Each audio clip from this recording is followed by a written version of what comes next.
Good morning, everybody. Happy Monday. Welcome to the Courtroom Files Live, which apparently lacks me in the corner, so I need to figure out what's going on with that. However, welcome. It's great to have you all here. Let's get started with Mindy Glazer. Is your victim here? Yes, Judge. Running now.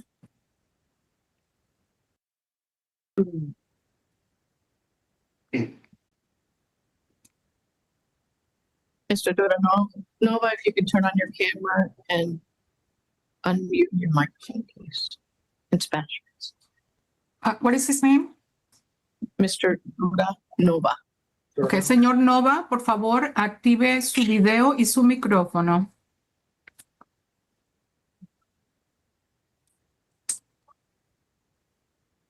Y su micrófono. There we go. Hello, do you speak English? Yes.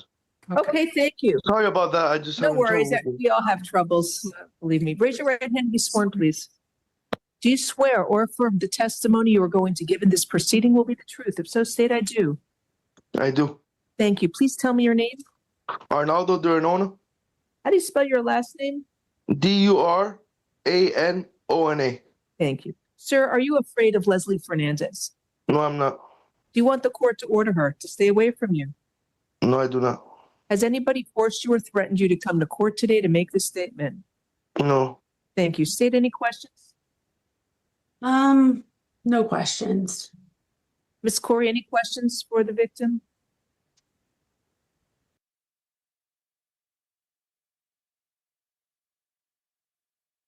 Yes, Mr. Duranova, did Ms. Fernandez touch or strike you yesterday? No. No. No? Did you contact the police? No, I did not. Okay, thank you.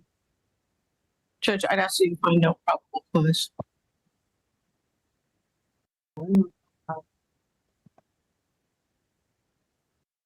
Here it says. But there's a witness, right, who reported it?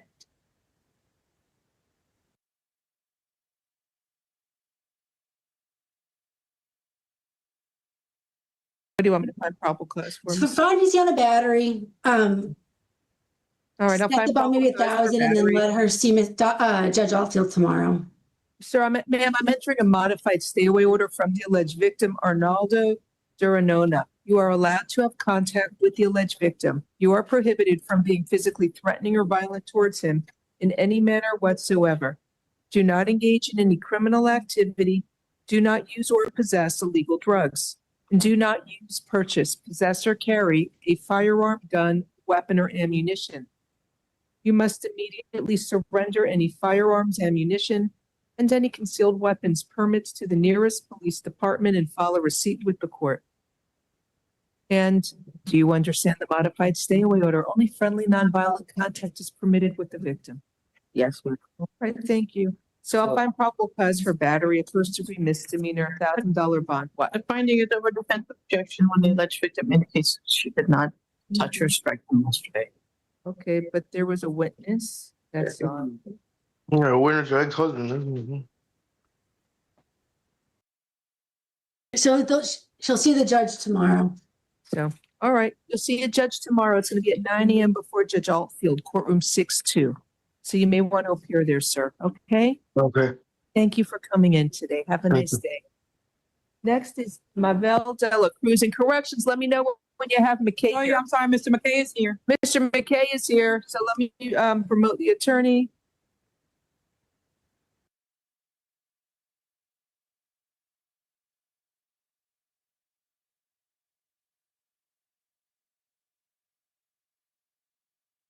Calling up Jamar McKay on page 8.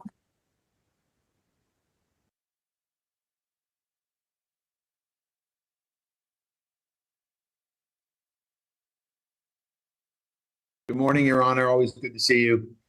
Good morning, Mr. Cohen. Good morning, Mr. McKay. Sir, you were arrested for armed robbery with a firearm or deadly weapon. Your attorney is present. Could you please announce for the record, counsel?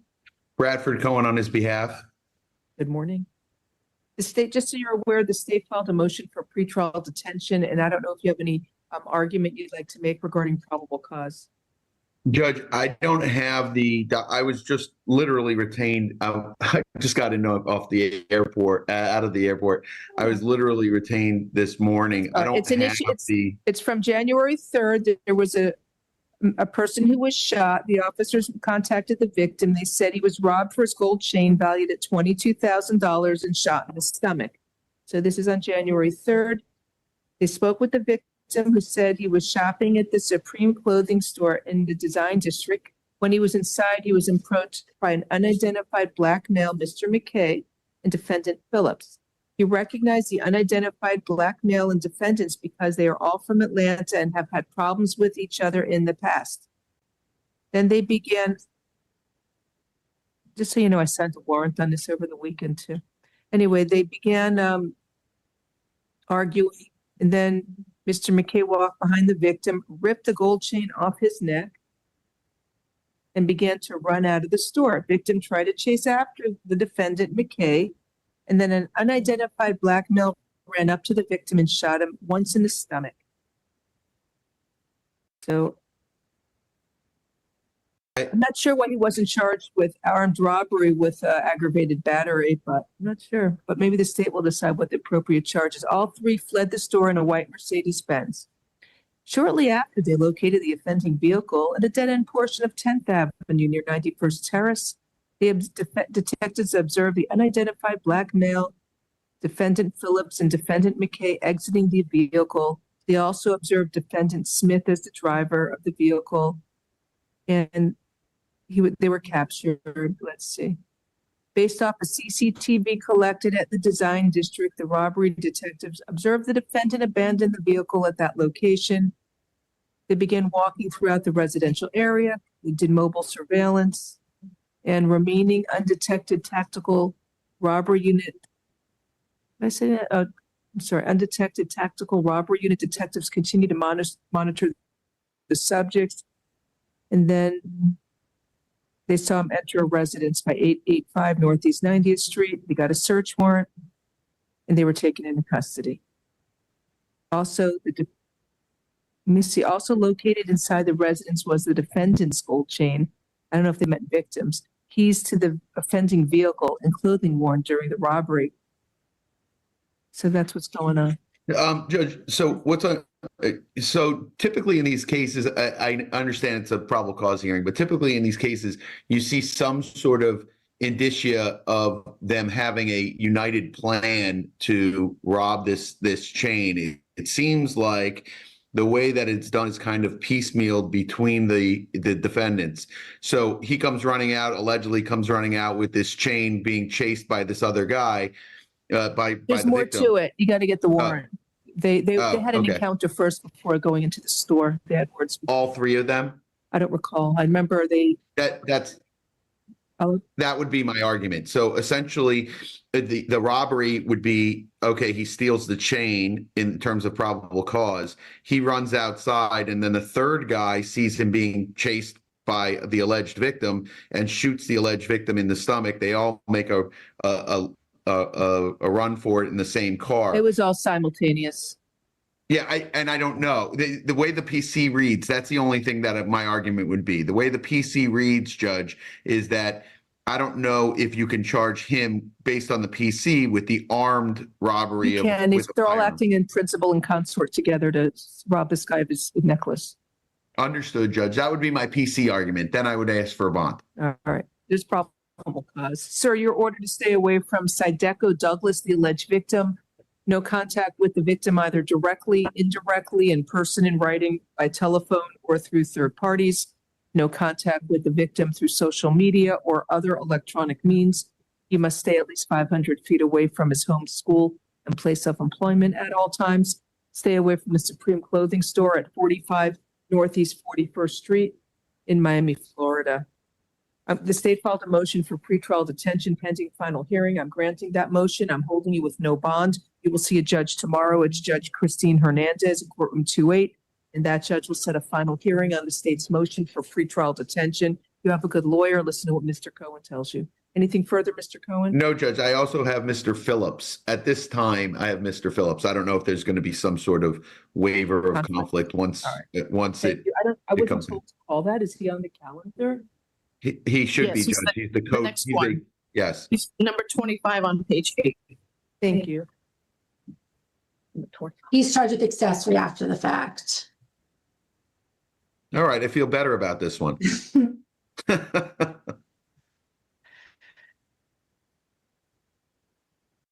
I'm sorry, Your Honor. What number is it? I'm still looking for it. Number 25, Omarion Phillips. Forthcoming on two of those charges. Omarion Phillips, page 8.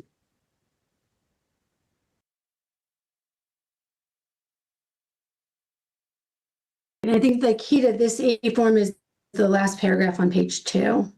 Say it again. The key to this A form is the last paragraph on page 2.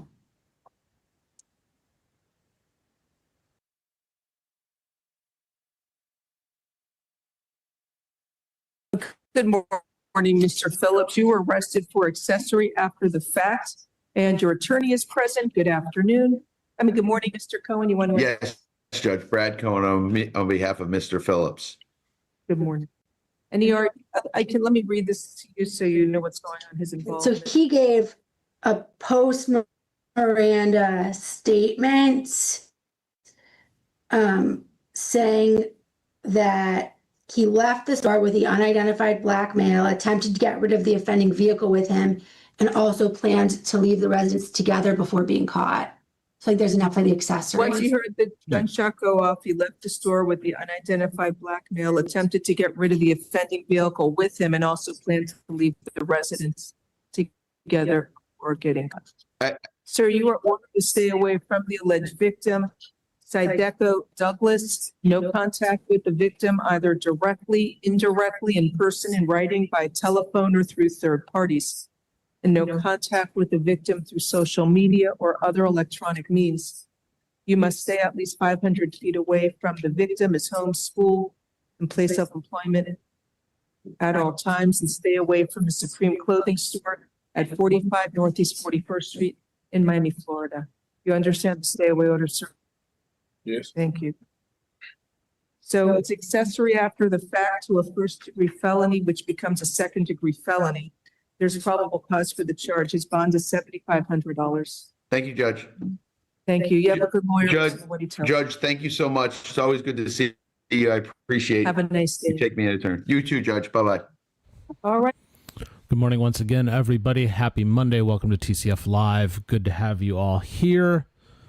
I can tell I haven't done this in a few days. Little glitchy, little bit of me trying to figure out how the trained monkey is supposed to do things again. Let's switch it up, though. Let's go to Texas. We'll say good morning to Rock Hill West. DCCR 1432, you're charged with, Mr. Artola, what are you doing? All right, just be still and pay attention. You're charged with the state jail felony offense of failure to comply with sex offender registration requirements, and that is from August 30th of 2025. Since you've made bond in that case, have you had an opportunity to try to hire a lawyer? So I'm not sure what's going on with the other court. They're going to take you down and get that figured out. But because you've made bond in this case, I expect you to try to hire a lawyer. So in this case, what I'm going to do is reset it for about 30 days to give you some time to try to hire someone. If you get someone hired before the next court date, just bring the reset notice that you get today to that lawyer. They'll tell you what to do.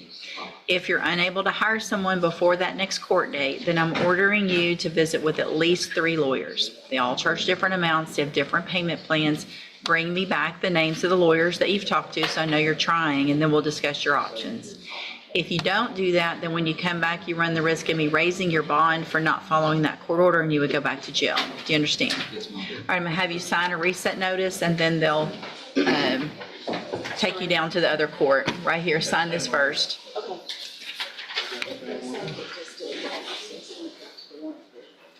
Tiona Hughes.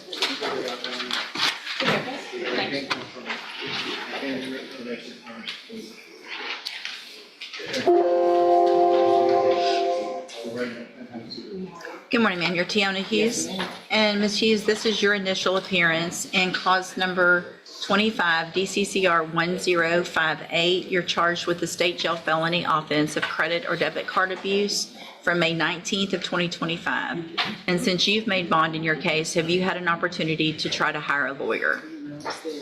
Okay, so what I'm going to do is reset your case about 30 days to give you some time to try to hire someone. If you get someone hired before that next court date, just bring the reset notice that you get today to that lawyer. They'll tell you what to do.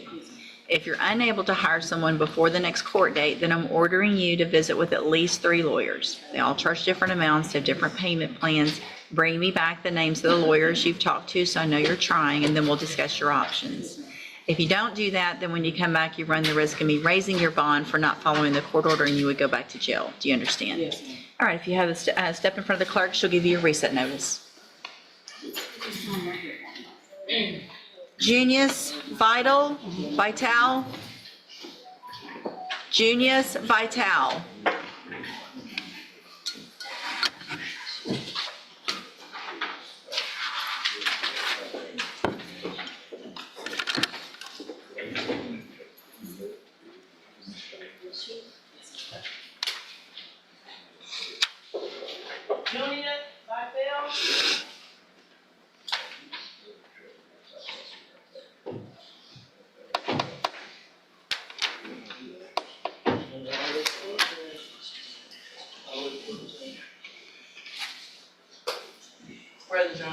Thank you.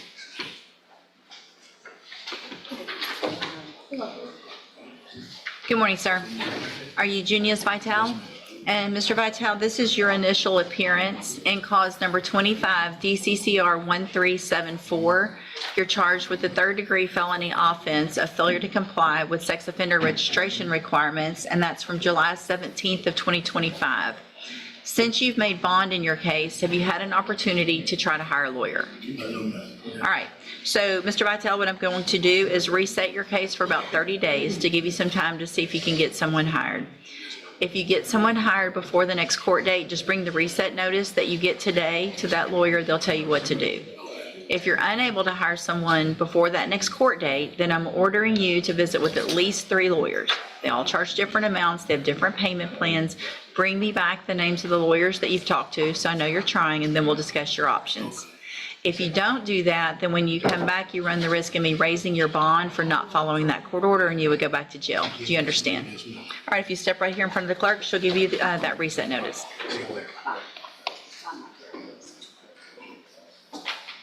Regina Williams Jones.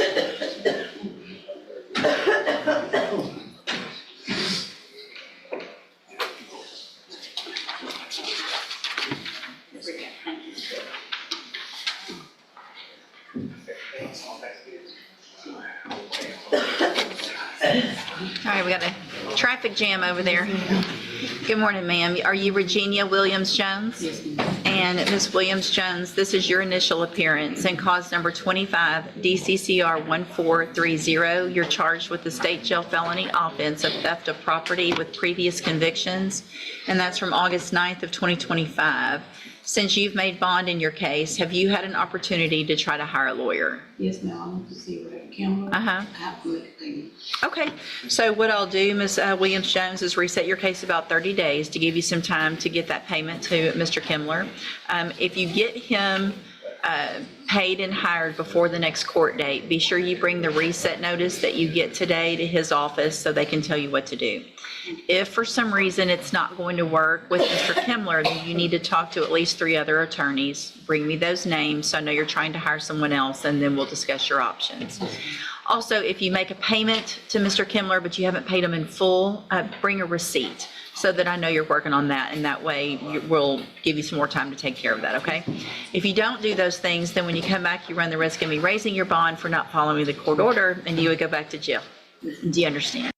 All right, if you step in front of the clerk, she'll give you your reset notice. Yes, ma'am. Thank you. Ronnie Lanza.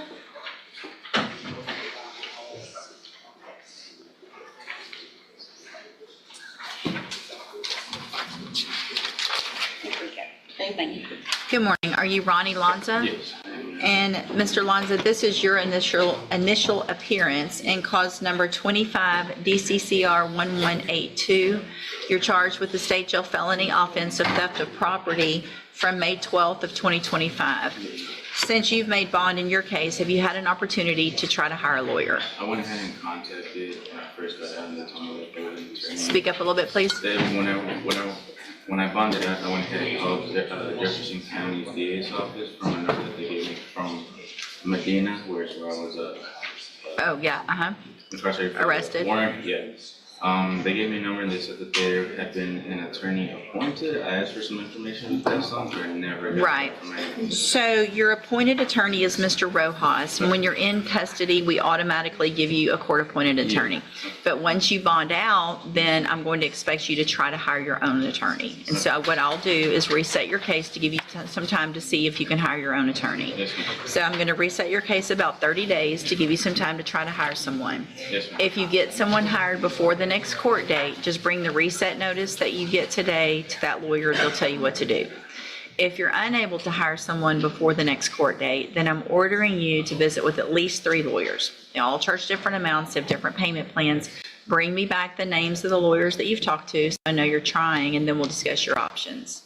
If you don't do that, then when you come back, you run the risk of me raising your bond for not following that court order, and you would go back to jail. Do you understand? Yes. All right, if you'll step in front of the clerk, she'll give you that reset notice. And this is Dallas Barrington called this morning saying this attorney was going to appear for him. Okay, thank you, ma'am.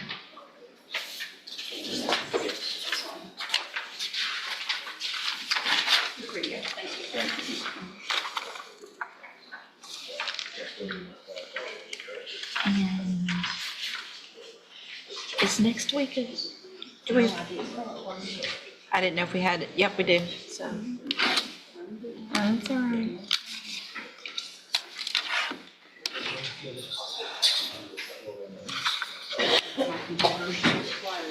Is nothing changed over the new year?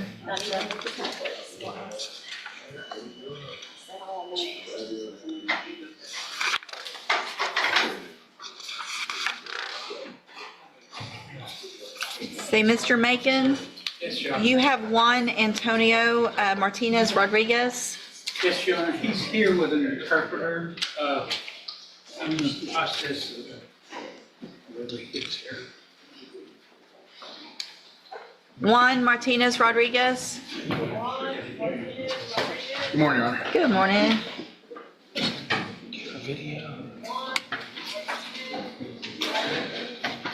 Oh, she's. I need to get a copy. You said there's 2 of them.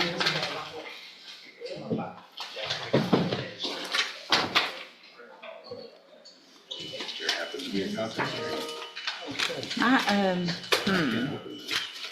My court sessions are showing.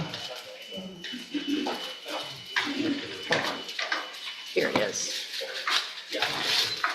And do you have an interpreter? Yes, Your Honor. Where'd he go?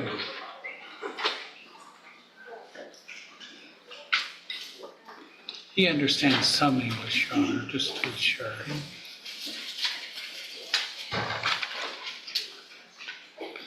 Good morning, sir. Good morning, ma'am. And what is your name? Javier Halomo. Say your last name again. Halomo. Spell it for the court reporter. J-A-L-O-M-O. Thank you, Mr. Holomo. Would you please raise your right hand for me? Do you swear or affirm that you will truthfully and accurately translate from English to Spanish and Spanish to English? Yes. All right, thank you, sir. And so what I say to you, just say exactly that to him and then answer back to me for him, okay? Sir, are you Juan Martinez Rodriguez? Yes. Okay. So you understand some English? Yeah, he knows, he kind of understands it. All right. He's good. Mr. Rodriguez is charged with theft of property.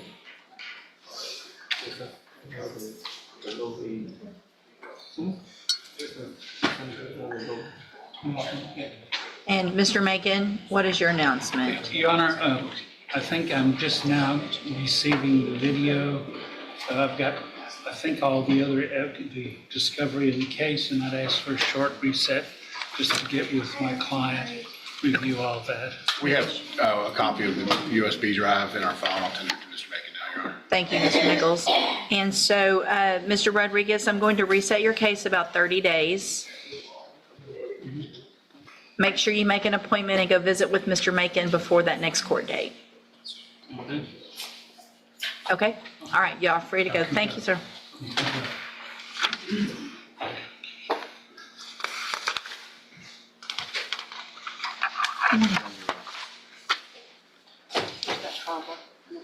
Thank you, ma'am. Is Mr. Wheeler, Jacob Wheeler? Yes, Your Honor. And you're here for Mr. Barrington Your Honor. on, let's see, Alexander Thornton? That is correct. He is present, Your Honor. How are you? Very good. How are you, Judge? Good, thank you. This is Mr. Smith. Oh, I didn't see you. Good morning. Good morning, sir. You're Alexander Thornton. And Mr. Thornton is charged with fraudulent use or possession of a credit card. And Mr. Wheeler, what is the announcement? Your Honor, Mr. Barrington has had some issues communicating with him lately. They've had some issues with his health. He's had to go to the hospital recently and change phone numbers. Mr. Barrington has that new phone number, and he's in the process of trying to get on the veterans docket, I believe. He's working on that paperwork. Okay. Alice tried to call me this morning. Well, the day of court's not the day to do that. Did try. And he apologizes for not being here, Your Honor. He's having child issues. So if you'll just, I'm going to reset the case. This will be the final reset. Yes, Your Honor. So whatever needs to take place, if you're trying to get into the veterans program, you need to get everything done and turned in immediately. Make sure you stay in touch with Mr. Barrington. If you get into that program, it's a great program. If not, we need to figure out what to do on that next court date.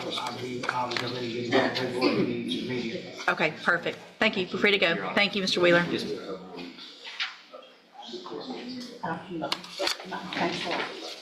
Ms. DeLage, you've got Carly Davis. Yes, Judge. Morning. Good morning. Happy New Year. Happy New Year to you. Good morning. Happy New Year, Mr. Coleman. 26, Judge. You ready for it? Ready or not, it's here. We are. Good morning. You're Carly Davis. And Ms. Davis has 2 cases, driving while intoxicated, 3rd or more. Ms. DeLage, what is the announcement? Judge, I think we're going to need a little more time. I am waiting on some specific evidence, some blood work from her first case. I don't have it yet, the results of it. I did ask for it, but I will say it was over the holiday, in fairness to. Judge, I have not, Mr. Lage did, in fact, send me an email. I haven't had a chance to review that email requesting the lab results. I haven't had a chance to look at the file this morning, but I suspect it should be available in Discovery. I did not find it in Discovery. I found it for the second case, but not the first If case. it's a hard copy is in my file, and I'll check right now, I'll be happy to make her a copy. So what I'll do is this, I will reset it one more time. Typically, they don't indict unless they have that. Right. So hopefully that'll be something that's easily taken care of. Make sure you stay in touch with Ms. DeLage so that y'all can go over everything she receives, and then we will get an announcement at that next court date. But if he has it this morning, it sounds like maybe you can get that copy of that. And get, yeah, and then Yeah. I'll know more about. Perfect. Thank All right, you're free to go. Thank you. Once again, good morning, everybody. Welcome to TCF Live on a Monday. Got my eyes on a lot of different courtrooms. It's kind of a weird morning so far. Lots of courts are open and in action, but not a heck of a lot going on in them at the moment. Just a lot of lawyers talking about nothing. But we keep an eye. Things will pop off as they always do. But let's change it up a little bit. Let's head down to Florida and say good morning to Wade Mercer. Is that right, ma'am? Yes, sir. I work part-time, Okay. And how many hours a week is part-time with them? about 20 to 24 hours. Okay. Is that the only job you have? Yes, sir. And you make $31 an hour? Yes, sir. And I have 4 dependents. Okay, these dependents, are they your children? Yes, sir. How old are they? I have a 12-year-old, 2 9-year-olds, and an 8-year-old. And they all live with you? Yes, sir. And are you their sole support or? Yes, sir. I'm sorry? Yes, sir. So do they receive any other income, any child support or any other One income of at them all? I get child support on, and one of them I get Social Security on because her father passed away last year. Okay. How much is the Social Security on that one? $380. All right. Yeah, I think you're going to qualify for the services of the Public Office with that information. So just have a seat. Mr. McDaniel will talk to you shortly.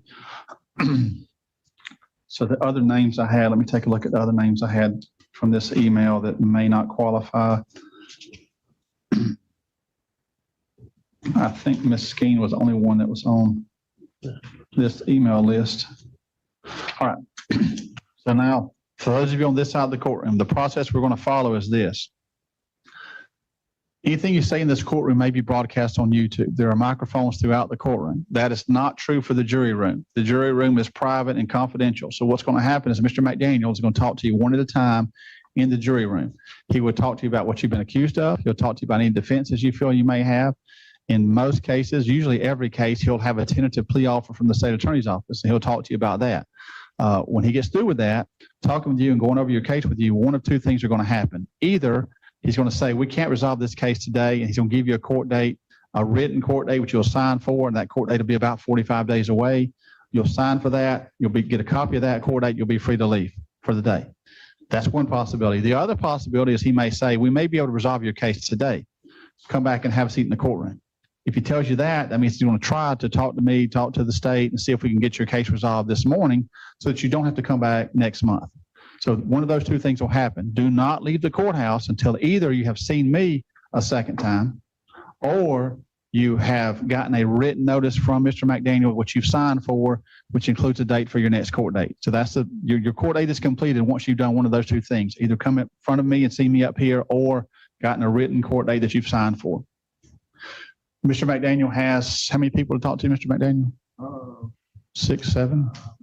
6, 7 or 8, 7. Okay, you got about 7 people to talk to. And the reason I'm telling you that is if you want to talk to your attorney at length about the details of your charge that you're accused of, I would encourage you to do that. But you need to understand that's not what today is for. Today is an arraignment date. It's going to be a 5-minute conversation, maybe 10 minutes at most. Excuse me. So he can finish talking to everybody else he's got to speak to. It's going to be a short conversation. So if you want to talk to him at length, that's perfectly okay, but that's not what today is for. You and he will pick a day and time for that to happen, but not in the courtroom while all these other people are waiting. So expect a 5 or 10 minute conversation. The other thing is he's going to call 2 or 3 people, usually at a time. He'll ask you to have a seat in the jury box, and that speeds up the process for him. So he'll take one person in the jury room. When he gets through with that case, he'll step out and get the next person. That's kind of the way Mr. McDaniel does his part of it. Mr. McDaniel, have I missed anything?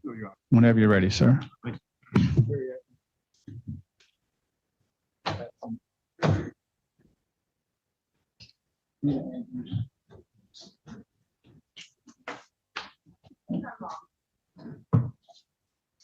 All right. Now let me talk to those of you on this side of the courtroom because your process is different. The reason your process is different is you're not asking for an attorney and you've expressed your intention to plead guilty or no contest and waive your rights as an attorney. So let me tell you the process we're going to follow in your cases. Mr. Mitchell is going to call your cases one at a time. When he calls you, I need you to come stand in front of this microphone directly in front of me. That way we can make sure you're on camera. Looks like the camera's working as far as I can tell. Make sure you're on camera. That way we can make sure we hear you and you can hear all of us.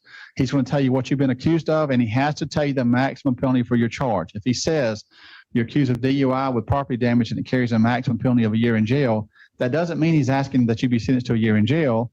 It means he's advising you of the maximum penalty for the charge. Under Florida law, you must be advised of the maximum penalty, like battery carries a year in jail, but it's rare for someone to be sentenced to that, but it's certainly possible. So he has to advise you of your charge and the maximum penalty. I will then ask you how you wish to plead.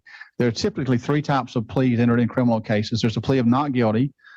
Presumably your plea is not going to be not guilty because if it was, you'd be seated over here on this side of the courtroom.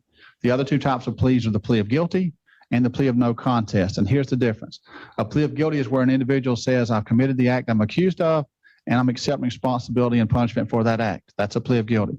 A plea of no contest is where someone says, I'm not saying I committed the act. I'm simply saying I'm not fighting the charge. no contest. I'm not contesting it.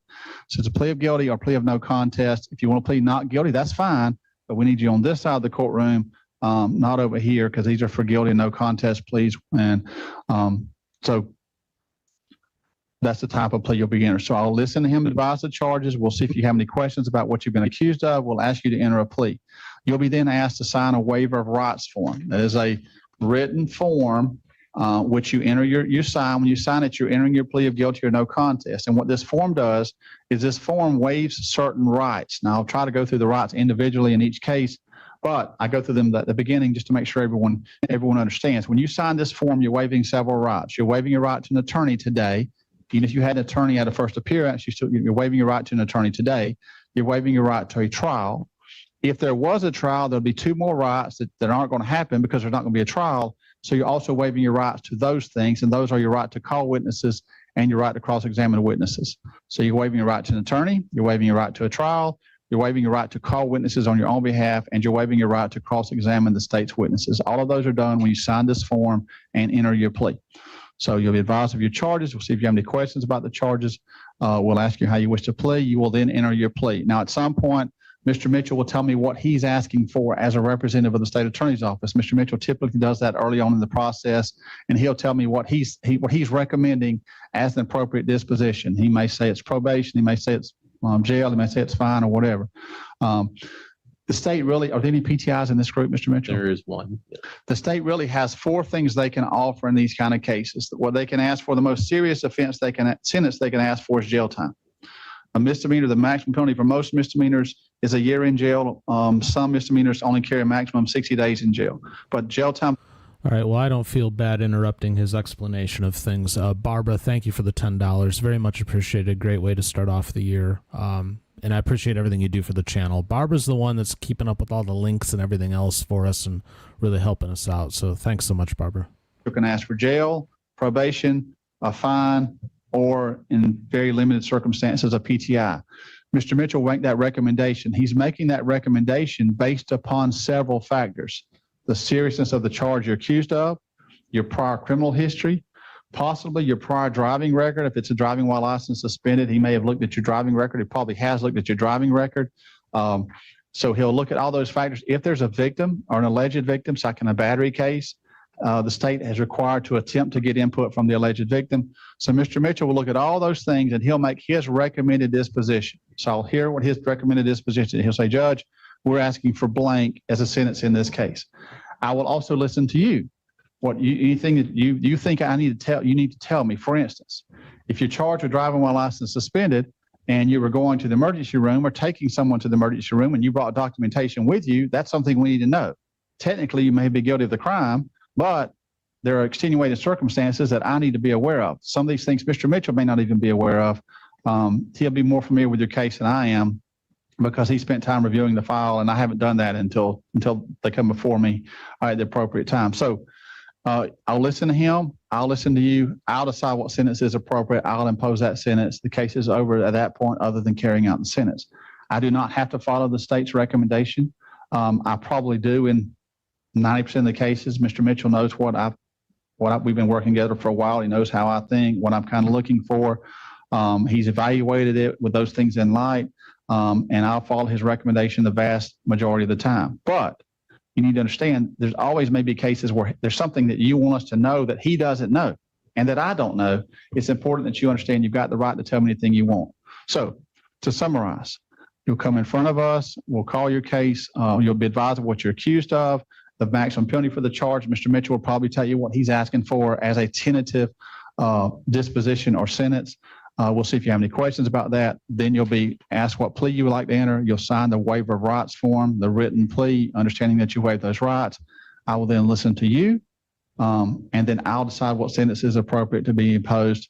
The case will be over other than carrying out the sentence. If you have any questions, feel free to ask any questions you have when your case is called. Mr. Mitchell, your first case? Yes, Your Honor. First case will be number 4 on the docket, Brittany June Arnold.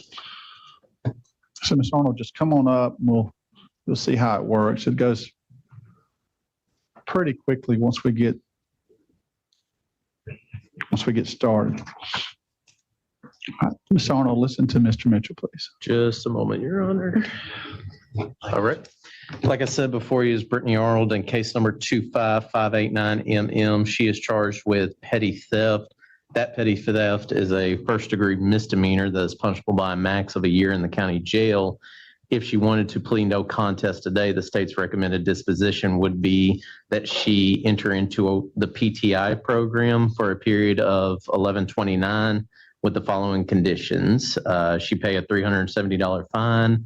She enroll in and complete the retail theft course, have no contact with Walmart, and pay a total amount of restitution in the amount of $269.07. And if she completes the PTI, the state will not file on the following review cases: 25560, 25561, 25562, 25563, and 25564.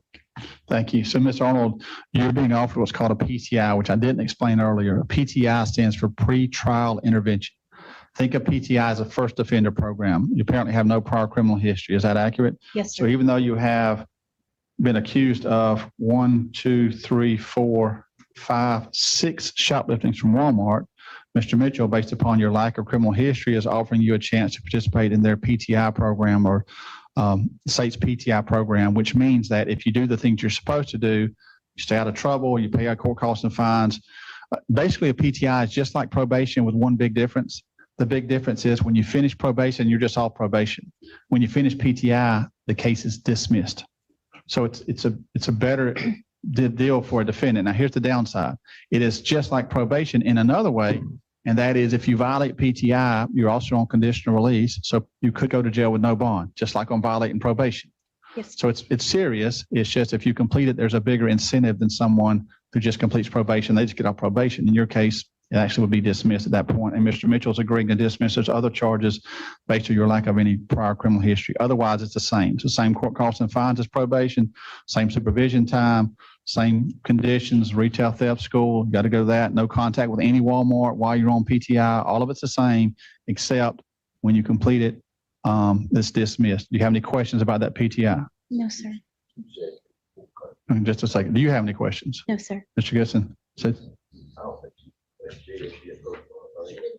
Okay, so it wouldn't be 370, it'd be 270 because you did not see the public defender. It'll be $270 court costs and fines, not 370. So knowing all of that, you have no questions. You said, do you wish to enter that PTI program? Yes. Okay. You don't have to sign a waiver of rights form. And the reason is this, you're not entering a plea. The waiver of rights form is for individuals who are entering a plea of guilty or no contest. And the PTI is not a plea. It's simply an agreement between you and the state attorney's office that you will do A, B, C, and D. And if you do A, B, C, and D, they're going to dismiss the case. So, Ms. Arnold, I'm going to show you a case referred to the pretrial intervention program for a period of 1 year, court costs and fines of $270, restitution of $269.07. The state's agreed to dismiss those other case numbers Mr. Mitchell put on the record. You'll also be required to successfully complete a retail theft program, have no contact with any Walmart while this case is pending. This case is technically pending that entire time period. So if you apply for a school or job application and it shows up, it's because it's pending. And it will be dismissed as long as you do what you're supposed to do and stay out of trouble. Ms. Arnold, what we're going to do, ma'am, is give you some paperwork. Then I'm going to get you to see Mr. Goodson here. Mr. Goodson's the county probation office supervisor. The probation office supervises PTI cases too. So they supervise probation cases and PTI cases. Mr. Goodson's going to give you some instructions. They're going to get you downstairs. They're going to go through the PTI with you. They're going to give you all the rules in writing. They're going to give you a chance to ask any questions, and then you're going to be free to leave. You have any questions you want to ask me? No, sir. All right, see Mr. Goodson, ma'am. Wish you the best. Mr. Mitchell. Your Honor, next is going to be number 8 on the docket, Glenn Allen Caldwell. Thank you.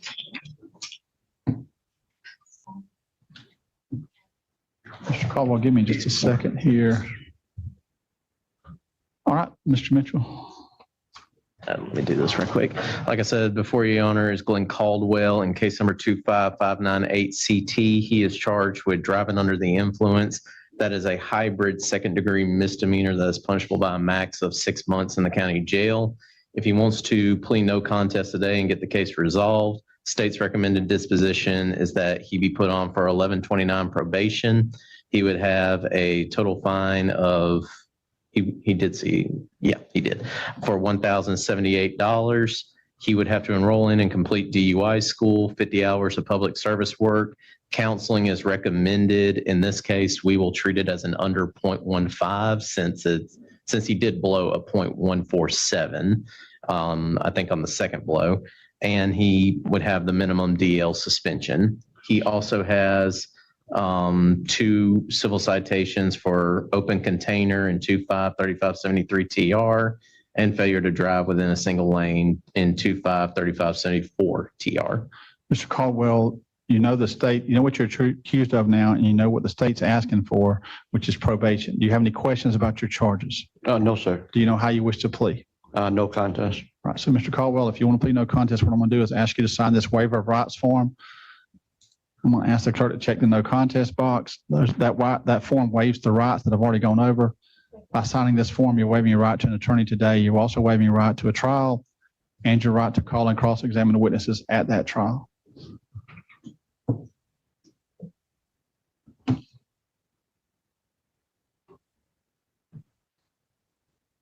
So, Mr. Caldwell, there are additional penalties required by state law if the breathalyzer or blood alcohol level is over 0.15. It sounds like you had 2 breathalyzer blows, and one was over and one was under. Yeah, one was so over. Mr. Mitchell's treating this as an under 0.15. That's to your benefit. That gets rid of those mandatory conditions because one of your breathalyzers was under 0.15, one was slightly over. So he's asking that you be treated just like a standard first offense DUI. That's the stuff he put on the record. Is there anything you want to tell me, anything you think I need to know before I decide what sentence to impose? No, sir. Okay. Mr. Caldwell, I'm accepting your plea of no contest to less than 0.15. That's important. I'm going to adjudicate you guilty because state law requires that on DUIs. I'm going to sentence you to 11 months and 29 days probation. Mr. Caldwell, you will have the standard conditions of every probation, plus the following special conditions, all of which are required by state law. You'll successfully complete substance abuse counseling. I'll tell you more about that in just a second. You'll also require to successfully complete 50 hours of public service work, successfully complete the DUI school. I do recommend the minimum driver's license suspension. If you choose to do AA, then we're going to put a cap on it of 12 classes. I've been doing that for the last 3 weeks. Okay, so 3 times Mr. a week. Caldwell, if you enroll in the DUI school within the first 60 days, even if you can't start it, but you've enrolled within 60 days, they need to shut that door. They're going to make you, part of that school is 16 hours of classes. So that counts as your counseling. Now, you certainly can keep going to AA if you wish, but you don't have to if you enroll in the DUI school within the first 60 days. Okay. Because you're going to 16 hours of classes, and a big part of that is education about the dangers of alcohol abuse and use. So, Mr. Caldwell, lastly, it's possible to get off probation early. I make everybody do half their probation. So your probation is 11 months and 29 days long. That means you can get off at the 6-month period as long as you've met certain conditions. Those conditions are things such as having no violations, getting all your fines and court costs paid, staying out of trouble. You also got to be legally disabled, gainfully employed, or a full-time student. So as long as you meet those conditions, you very well may get off probation early if you're retired. I don't know your age, but if you're retired, you also could get off probation early potentially. So what I'm saying is try to get it done early so you can get off at 6 months or 7 months or 8 months, not the full 11 months and 29 days. In just a second, we're going to give you some paperwork. Before we do that, we're going to talk about those 2 civil infractions. But on the criminal case, on the DUI, do you have any questions? Not really. Am I able to get a work license at all or anything? Possibly. Mr. Goodson will talk to you about Florida's DUI law and how that works downstairs. It's possible. There's a process you have to go through by enrolling in the DUI school. But once you enroll in the DUI school, he can tell you the steps you got to go through to apply for a work permit with the Florida Department of Highway Safety and Motor Vehicles. Okay. I've been told that you have 2 civil violations. They are open container and fail to drive within a single lane. Mr. Caldwell, if you wish to plead no contest on those 2, I'm going to waive the court costs and waive the fines and waive the points on those because you've got a big fine in the DUI. Typically, if you've got a DUI case and you've got some traffic infractions and you've already got a big fine in a DUI, then I'm going to waive everything in the traffic infractions with a few exceptions. Child restraint seats, kind of a pet peeve of mine. I might not waive it, but this stuff that you've got here, I'm going to waive the court costs and fines on those if you want to plead no contest. You don't have to. You can contest those. And say, I'd like to come back to court before the traffic hearing officer and contest those, but if you want to resolve them while you're here, you can do that. Do you want to plead no contest on No those? contest. If I waive the court costs and fines and points. So shall I plead no contest to the 2 civil infractions, Madam Clerk? Waive the court costs and fines.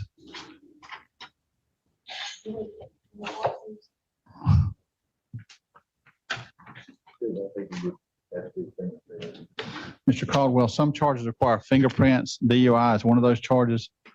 So in just a second, we're going to give you your paperwork. Actually, we're going to get you to be fingerprinted. Then we're going to get you to see Mr. Goodson. He's going to give you your paperwork. They'll get you downstairs and get you instructed and answer any questions you have about the probation term, and then you'll be free to leave. Do you have any questions you want to ask me about your sentence? No, sir. Mr. Caldwell, step over and be fingerprinted and see Mr. Goodson and wish you the best, sir. Thank you. Yes. Good morning once again, everybody. Welcome to TCF Live on a Monday. Lots going on now. Some courts are actually starting to get some stuff in action, and I'm starting to remember how to do this show again.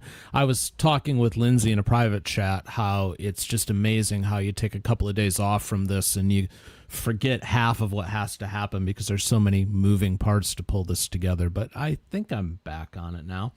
Anywho, let's go to Texas. We'll say good morning to Judge Stevens. Clause numbers 23C1745 and 1746.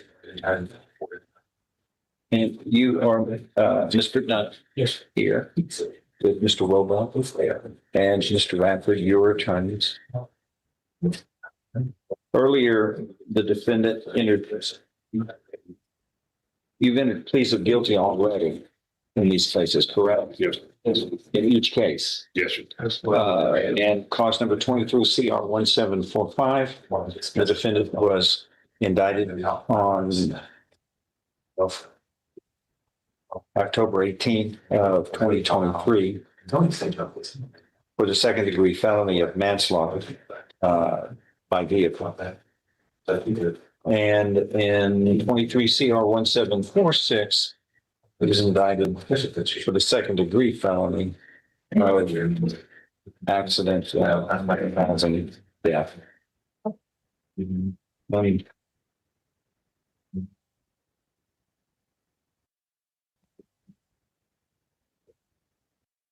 Each of these, the victim is the same individual, Christian Michael Sykes, correct? That's correct, Your Honor.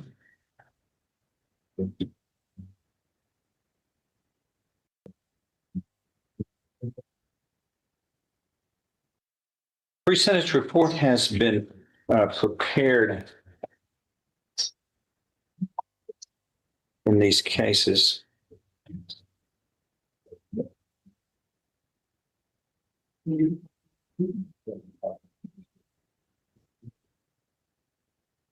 Have the parties had an opportunity to review them?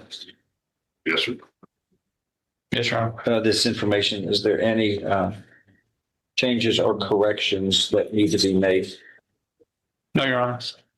Now, let me get this straight because it's not in the jacket here. The defendant entered a plea on 1745. He didn't enter a plea on 1746? He entered on both, Judge. Okay. Where's probation office? We don't have, okay. This was done by Margaret Carthen, who's usually our liaison, but she did the pre-sentence report. Okay. But there's, okay. This is a split sentence, Judge. And on one case, which is cause number 1746, I think 14406. Yeah. We are doing a 3-year prison term. And then on the other case, we're doing a 10 years deferred probation with certain conditions.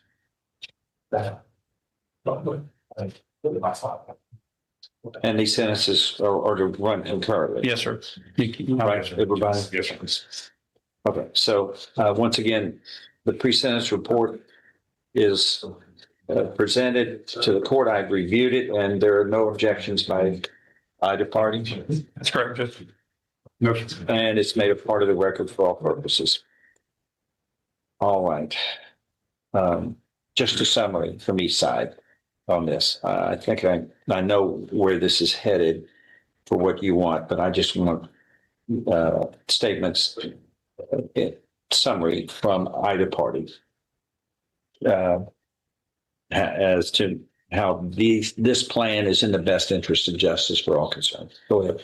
Judge, this is one that we've both struggled over and talked to each other multiple times on this case to try to find and fashion out a sentence that would reflect the seriousness of this, but also allow this young man to have a chance at his life. I've spoken with the family. We've had meetings on it and talked to them about this offer. Let them think about it over the weekend before we actually formally made the offer. They came back and said that this was acceptable to the family, the victim. This is kind of a strange circumstance because everybody in this community kind of knows everybody in this community, and they know this young man and know his family. And so this community of Hampshire, I'm sorry, Judge, it's just going through my brain for a minute. But this is something that we fashioned after looking at the circumstances and looking at this young man's past history and talking to the family. And again, they're agreeable with this, and it's not the best of all the worlds that they would like to have, but it is something that they think would reflect the seriousness of this. And at the end of this, they also, just to let the court know, they want to make an allocution at the end of the sentence. Go ahead, defense. We concur with what Mr. Laird said. I would add additionally that this conduct, best I can determine, is completely out of character. No prior history of anything. What we did also, Judge, in light of the law change after this incident happened, there's agreed to pay child support, but also in waiving it goes back to after.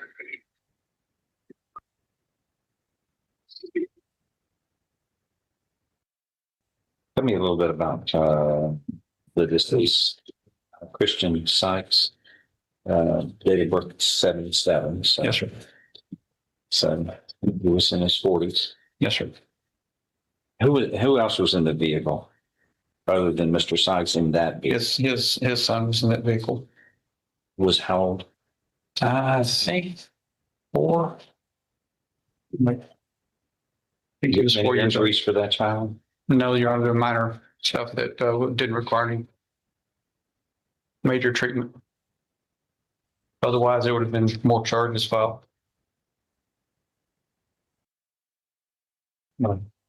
Anything you would like to add, Mr. Dunham? This court is inclined to follow this agreement. Anything you want to say? Yes, sir. Like you regret what happened here? And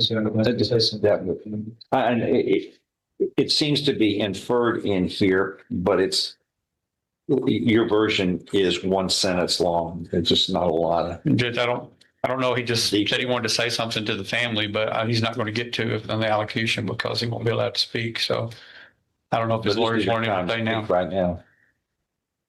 But to me, the family,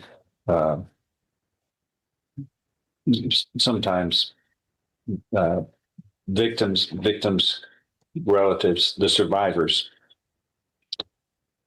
are put in a bad spot here, much less, and so are you, everybody involved here. And it's just, this is happening too often. This court's been doing this long enough. And in the last couple of years, this is the third situation I can recall now in just 2 years where people were left to die when people who were involved in an accident flee. And there's just a missing element of just human compassion. The law is a humanitarian type of law.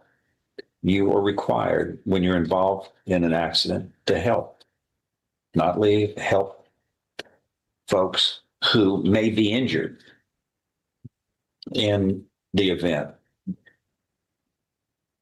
Here, you didn't. You're not the first, but I know what juries do. And they're pretty severe in holding defendants responsible in a situation like this. According to your version here, that's in the pre-sentence report, you had consumed too much alcohol, and as a result, you got scared and left the scene of the accident, and then you one person died, and another, there was a child, could have died. And those are difficult situations for everybody involved, but this court always has a hard time figuring out why you just humanitarian compassion element that nature put us in, you have to compete with fear and not wanting to be around and to leave, which doesn't change anything except increases a burden that everyone is going to have to deal with. And then the question becomes, could a life have been saved by administering first aid until safety authorities, emergency authorities were able to reach the scene? And a death of a human is not reversible. And anything you want to add? Think about it every day, keeping the safe. Sorry to the family. Wish I could undo this and make it right somehow.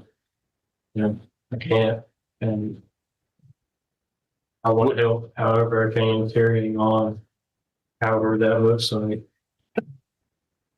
I'll be right.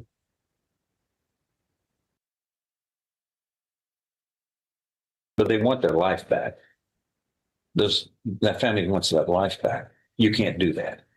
Okay. That's the downside on all of this. And that's why, especially during this time, this season where most accidents occur during holiday season, everybody needs to be reminded that this can happen at any time, and that they're responsible. When we are on the road, we are responsible not only for ourselves, our actions, but everybody else. We have a pact, an agreement that we will be responsible in our maintenance of a vehicle and operation of it in a sober and lawful manner. Vehicle is nothing more than a 4,000-pound missile. It does terrible tissue damage to humans when struck and takes lives. So there needs to be always a reminder of life, or the taking of a life in motor vehicles when we're driving is just a clock tick away from that. So we have to operate responsibly. All right. Anything else? I'm going to follow these agreements and find. Mr. Dunham, you have pleaded guilty in each of these cases. And again, in 23 CR 1745, the second degree felony of manslaughter, which carries with it up to 20 years in prison. And in 23 CR 1746, the second degree felony as well of accident involving death. Essentially, the two parts of these charges. One is by causing the death in a reckless manner of an individual by operating your vehicle on a public road in excess of 100 miles an hour and striking the vehicle, which caused it to flip and causing the driver to be ejected and died. And in the second case, accident involving death, when there is an accident, parties involved in accidents have a responsibility under Texas law to not leave the scene of an accident. before giving name, address, registration, and rendering reasonable assistance to other parties when it's apparent they are in need of medical treatment. So those are the parts here: reckless misuse of your vehicle and driving irresponsibly, and then fleeing the scene after you had a duty to stay and render aid. In each of these cases, you have pleaded guilty voluntarily. These are second-degree felonies, which carry with it up to 20 years in prison. You were mentally competent to enter these pleas of guilty. There is sufficient evidence supporting your guilty plea in each case from State's Exhibit 1 that was admitted at the plea hearing to find you guilty beyond a reasonable doubt. In 23 CR 1745, the manslaughter, even though there is sufficient evidence supporting your guilty plea to find you guilty beyond a reasonable doubt, the court is deferring any finding of guilt in this case, correct? Correct. And placing you on deferred or unadjudicated probation for 10 years. There will be terms and conditions of probation which are normal and customary for this type of offense. The probation officer will go over these with you. You will sign these and be responsible for following the requirements, which also include participation in a 12-step program or tantamount program directed for dealing with intoxication, driving while intoxicating, operating motor vehicles irresponsibly, and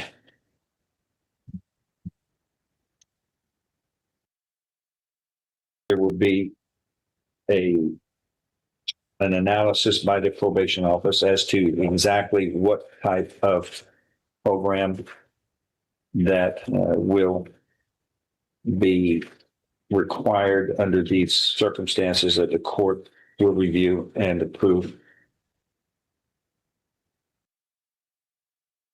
You will complete a moral reclamation therapy program, which is a program that many probationers are required to complete. And essentially, it is a program which helps people make the correct decisions during the times of stress. And yes, we can all use something like that, but you are required to complete that as a condition. There will be other conditions of probation. Just part of the agreement was the Jefferson County Drug Intervention Program when he gets out. Well, I hadn't gotten to that one. That's right. You're going to, on this other case, you're going to be sentenced to imprisonment for a term. When that is completed, then there is what we call JCDI, the Jefferson County Drug Intervention Program, which you must complete. If you fail to complete any of these terms and conditions of probation in this deferred probation order, your probation could be revoked. You could then be found guilty and sentenced to no less than 2, no more than 20 years confinement in prison. Do you understand? And since this is outside the child support statute that they have enacted now, we're going to ask that it be placed in the probation order that he pay child support based upon the child support calculations as directed by the family code. Anything from the defense on that? That's exactly right, John. And okay, is this going to be under Part 27 restitution, or is restitution under 27 to the victim's family to compensate for property damage, monetary loss, or medical expenses sustained as a direct result? Is that separate? That's separate. That's separate. Yes, sir. Where is the, I don't know if there is one on there, Judge. I'll examine it. If there's a blank, we can add a blank to it at the bottom and just write in percent to the family okay, code. what is it the state is asking for in the wording? That the defendant, upon completion of prison sentence, pay child support In an amount of in what? an amount direct as established by the Texas Family Code. Pursuant to the child support guidelines. But there's a guideline set in the family code, and it's we just can't determine because he's going to lose his job when he goes to prison. When he comes out, we've got to figure out what that is. And it's going to be, I think it's 20% after certain expenses that's listed in the family code for one child. And that's what he'll be paying of his net. So we can't put what that is yet.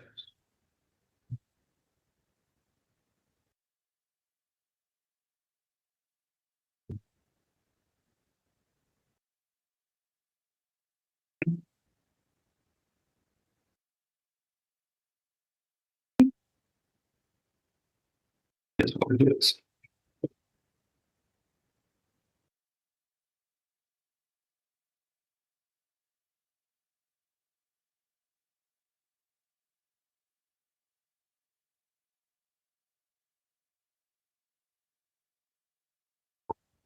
In an amount determined by what?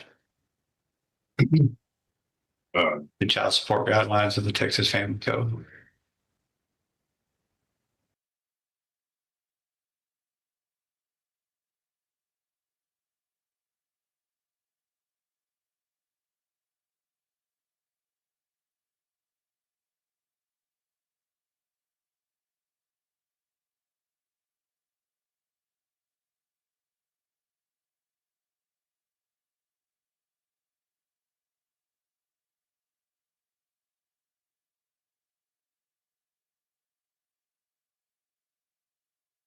Right. Condition 31 of this probation order. The defendant shall pay child support to the victim's family in an amount to be determined by the child support guidelines of the Texas Family Code. What else do you want me to add on this provision? All of that is fine. I think leaving it generic probably is the best way to do it. It's all defined and good. Do you understand the requirements that you're going to have, sir, as far as this set of orders in this case involving your deferred or unadjudicated probation for 10 years for this manslaughter charge? Yes, sir.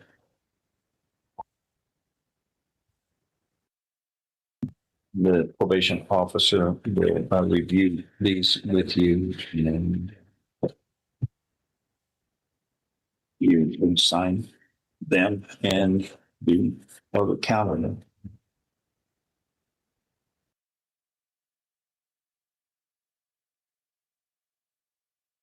Understand.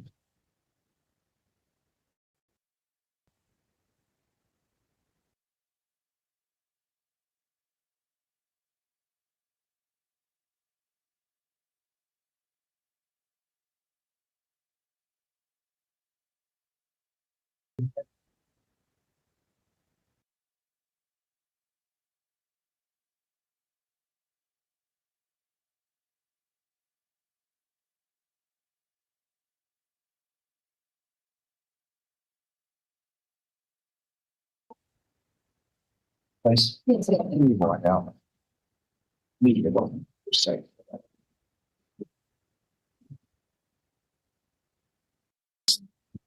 Paper clip, try to write as many paper stuff.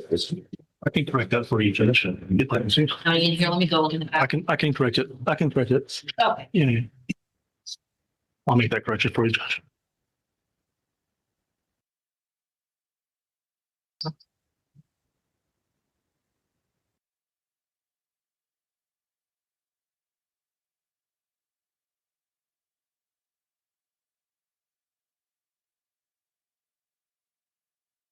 paper, it's small of a paper clip always.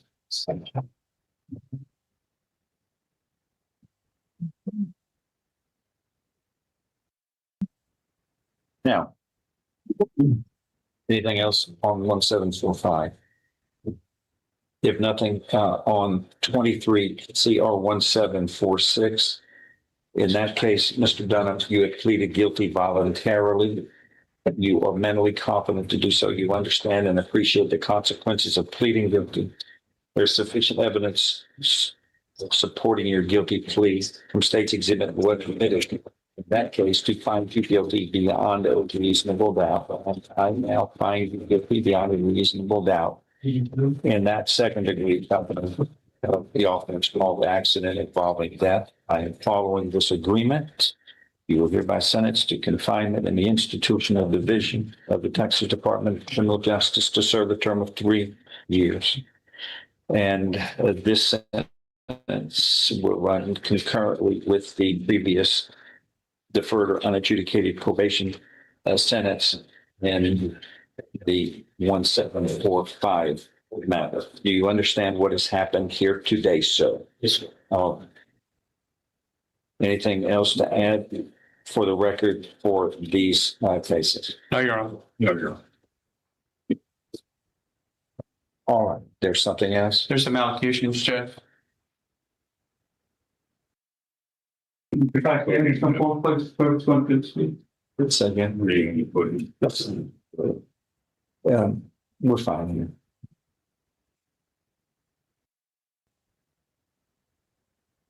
Come on, podium. Yeah. Yes, I will tell you already. Just right over the podium.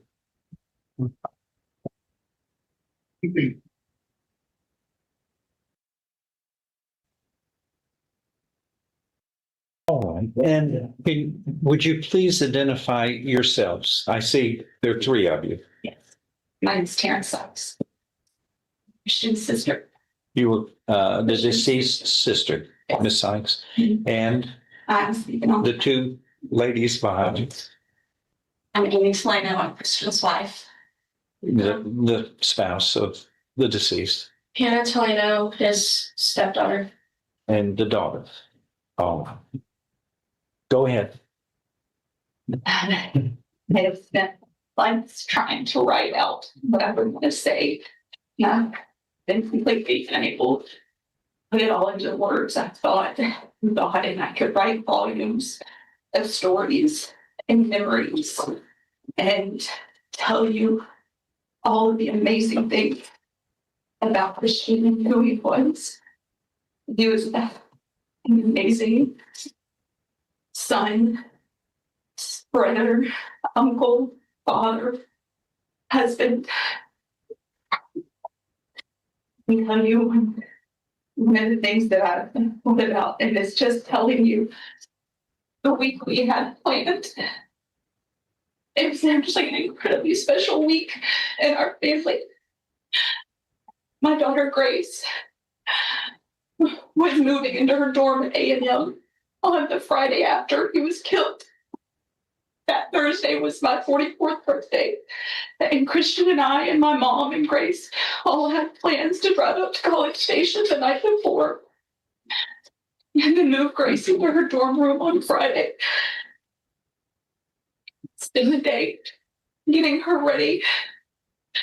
And instead, we spent the week planning a funeral. And because you still have to move into a dorm room, I drove up. Me and my best friend and her daughter drove Grace's things and dropped them in her dorm room and turned around and came home to have a funeral. The next day to get up for me and Grace to drive back to College Station to actually put her dorm room together. And I had to leave her that day, the day after his funeral, so she could start class at A&M the next morning. If you know anything about Grace, that was a dream that she had had. You went to school with her. Your friend's younger brother dated her in high school. It was a dream that she had most of her life, and she worked and worked and worked to get that. And she was so excited. In that first year, her time at A&M was so hard because she had on her. And Christian was everything to her. Her father wasn't there for her, but Christian was. Christian was the uncle that would send me a text saying, I rescued Grace from daycare, we're going fishing. He was the uncle that brought her a kayak for her 5th birthday to teach her to kayak in the back pond so she could go fishing with him. He was the uncle that did everything. He was the brother that was there for me for everything. And he didn't do things for me. He taught me how to do them. And he did things with me. And he was a son that showed up anytime his mother or father needed. We lost our sister when we were younger to cancer. And Christian was by her side. He was the person who gave to everyone. As Judge Stevens was talking about how we all need to help other people. That was the definition of who Christian was. Christian helped everyone. He was the guy that would pull over to change your tire. He was the guy that gave so much blood that after he died and I went in to start giving, they came to talk to me because they knew who I was, because Christian spent so much time giving blood that they even knew my nephew's name and asked how he was doing because he spent so much time giving and doing for other people. I could go on. But I can't be angry. I can't carry any more anger. I can't. I know that as part of your agreement, it was asked that you not contact the family. And I know that was a wish that Amy and Hannah have had. But I invite you to talk to me. You should learn about who Christian was, because I think what you lacked in character the night of the accident, you could learn from learning about who Christian was. And I know your mother, and she was a good lady. So I know that she raised you to be better than you were that night. I know that's there. I know you have that foundation. And I invite you to reach out to me and ask questions. Learn about him. Our lives will be connected for the rest of our lives because you got behind the wheel that night. Please take the time to learn about what you took and who he was so that you can grow and take the rest of your life to be more like him. Please. Thank you.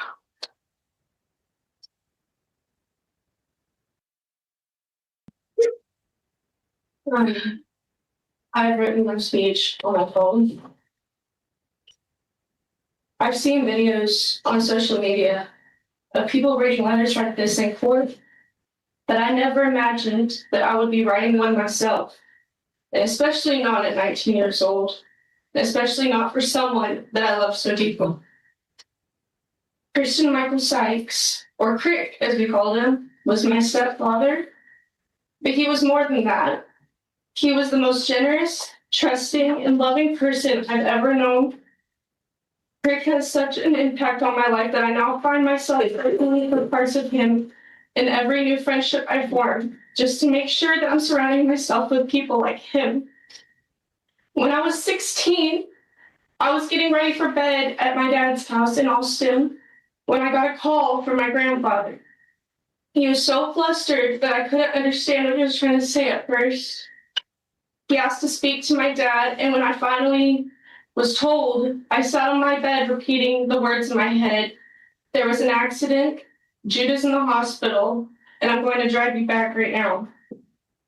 20 minutes later, I was in the car, and by then I already knew what Crick's name had to come with.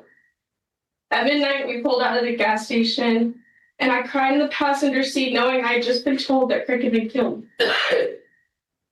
For 4 hours, I sat in that car on the way to a house that could never feel like a home again. When I arrived, I walked into my mom and Crick's bedroom and saw my 5-year-old brother lying on Crick's side of the bed in a hospital gown. His hair was a tangled mess. His arms were scratched and bruised from his shoulders to his fingertips, and his face was flushed. And all I could do was lay next to him and hold him, thanking God that he was still with us, but at the same time asking why Crick wasn't. The day after the accident, I learned that someone I had never heard of left my family at the scene of an accident he caused so he wouldn't get caught. 4 days after, I turned 17 and opened birthday gifts from Crick without him. Weeks after, the world kept moving while I remained stuck on August 12th. Months after, I was hospitalized for my mental state. That December, we had a birthday party for someone who was no longer alive to celebrate it. A little over half a year after, I graduated high school without him. And a year passed and nothing had changed. Now, 2 years later, I can finally stand here and say everything I've been carrying with me since the day he died. Because the truth is, this loss isn't over. A few years from now, I'll graduate college without him. One day I'll get married without him. I'll raise his grandchildren without him. I'll watch my mother grow up without him, and I'll watch Jude grow up without him. And all of that is because of you. You, someone whose name is now carved into my memory, someone who went to my school, someone who knew my classmates, and someone who had enough mutual friends with me on Snapchat to send me a friend request.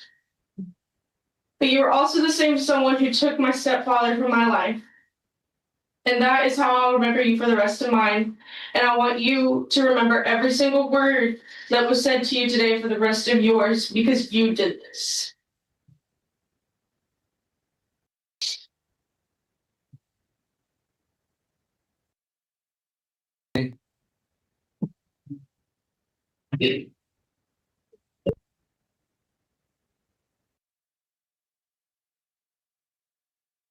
I took this picture.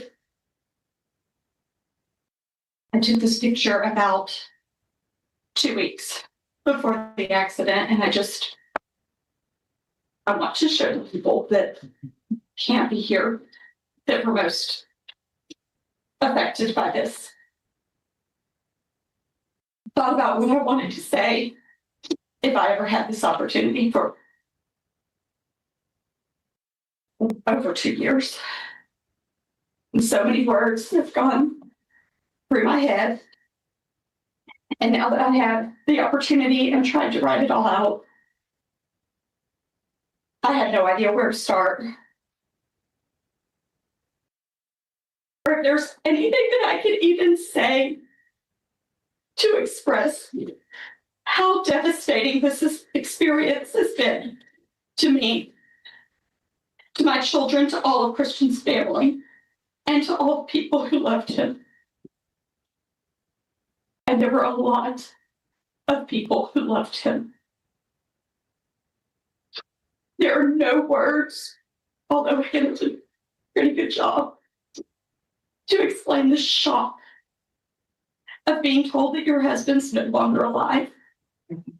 What it's like to try to process how that is possible, what it means, what you do next.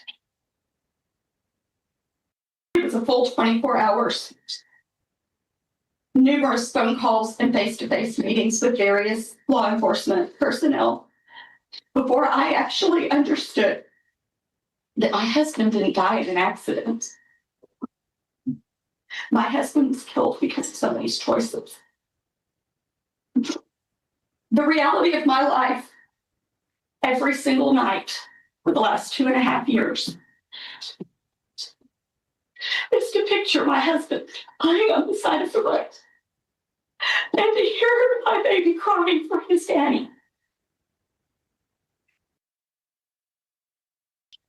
And to ache because I wasn't there.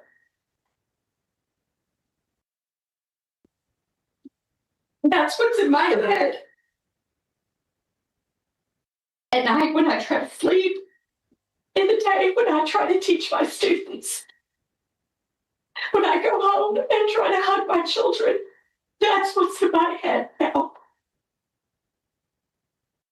So here's what I know.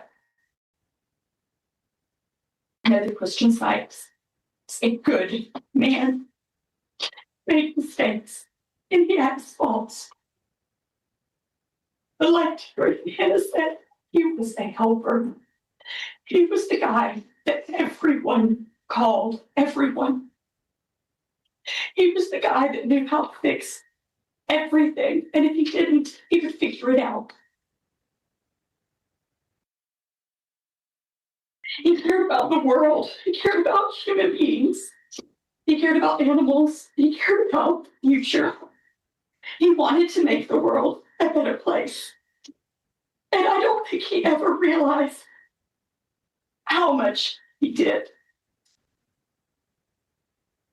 He was a man who fixed people's cars and held open doors. But more than that, he was generous with his time, his knowledge, his possessions.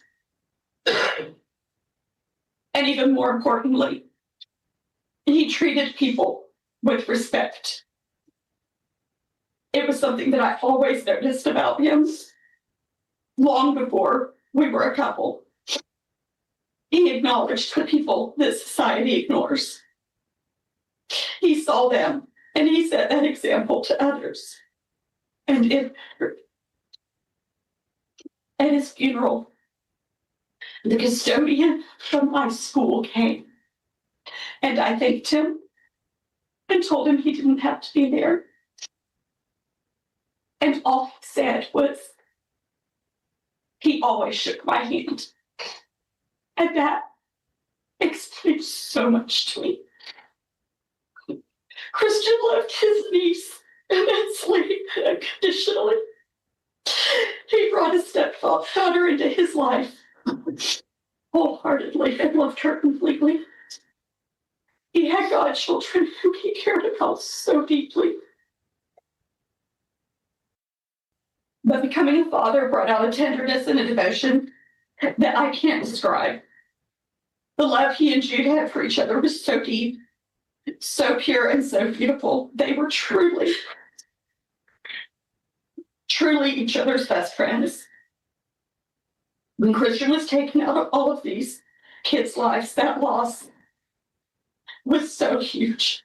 It affected them so much more deeply than I have the right or the words to express. You have no idea how much damage that caused. I wanted to talk about Christian as a husband. I wanted you to know all that was taken from me in that way, but I can't.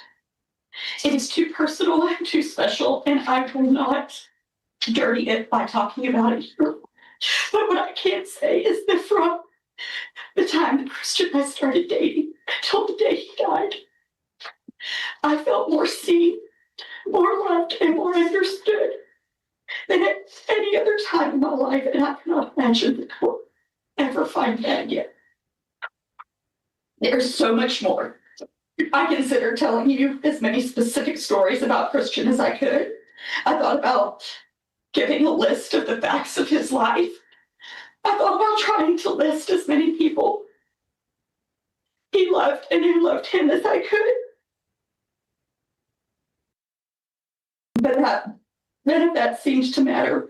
But what I do need to say now is that I had to explain to a 7-year-old this past Friday what was going on. I had to tell him why his mother and his sister had been so emotional.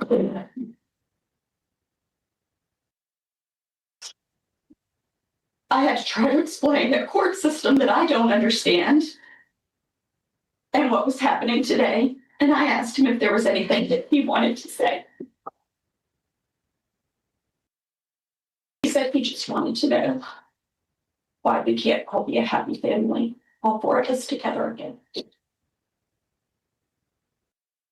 I'm not sure if I will ever forgive you. I'm not sure if you deserve it, but I will try. It's not for you. It's because I only have so much energy to give. And I want all of it to go to something good. I want it to go to loving my babies, my husband, my family, my friends, my students. I'm not going to waste any of that energy on anything negative. That said, I truly hope that you have learned something, that you do better, that you find a way to do something really good in this world. Too much good has been taken out of it by your choices. And I truly hope that one day you have an opportunity to give some of it back. Thank you. Yes, ma'am. Thanks, Jeff. Anything else? Sure. Thank you. All right.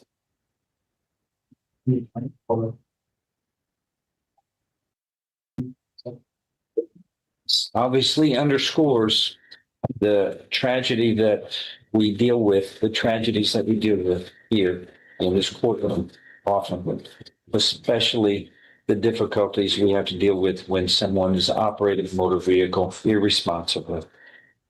And lives, when they're lost, it's obvious that their lives touch so many other people, loved ones, friends, and others.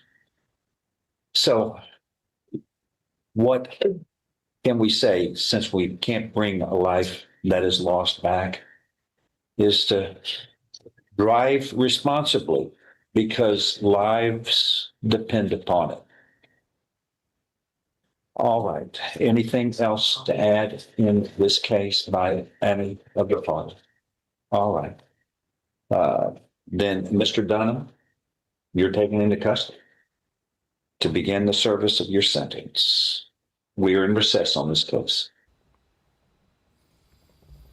Okay, friends, real quick here, just because before the victim impact statements, they were a little bit all over the board with stuff because there was two separate charges both related to this.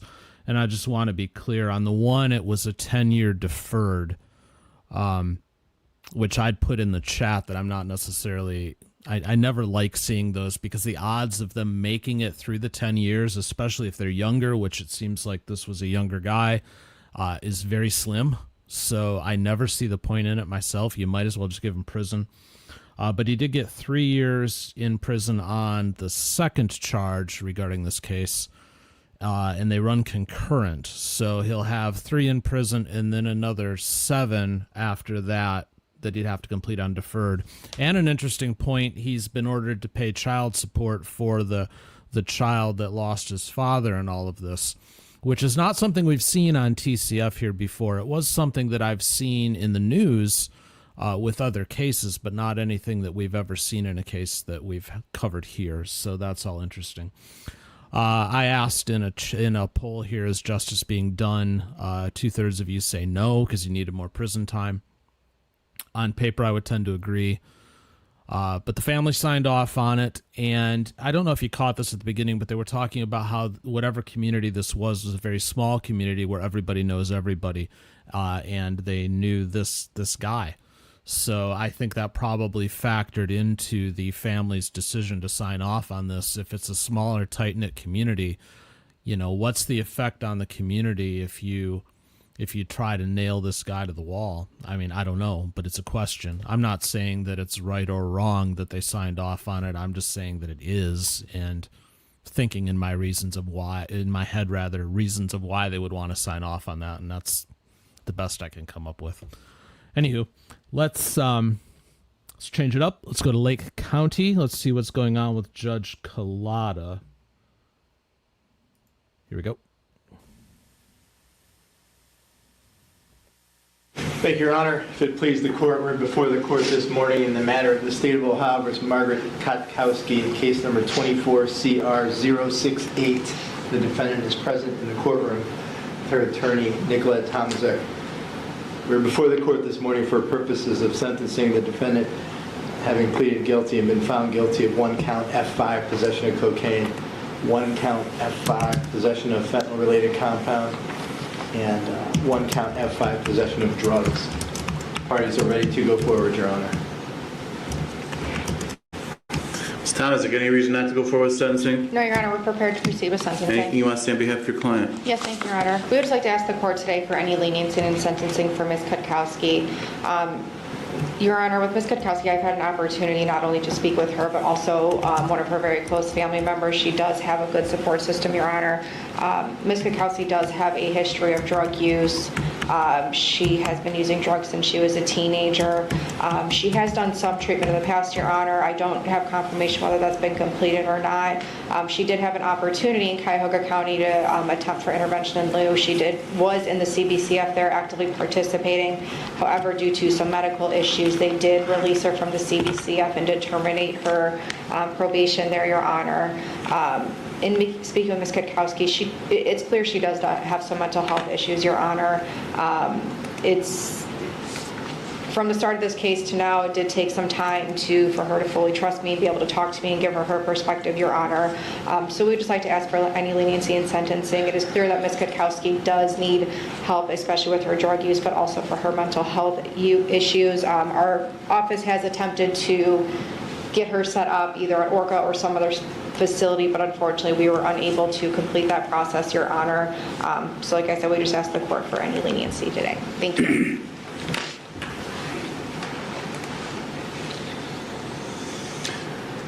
Ms. Kutkowski, you have the right to address this court before your sentence. You can say anything you want. Is there anything you want to say at this time?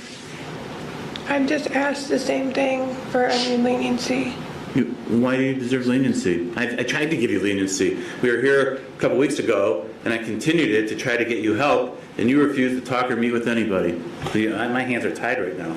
Well, why do you deserve leniency if you're not even willing to meet with somebody to talk to them to try to figure out what kind of help I can give you? I've just been struggling with my mental health, Your Honor, and that's why people were trying to meet with you to get you help for that. And you refused to meet with people multiple times.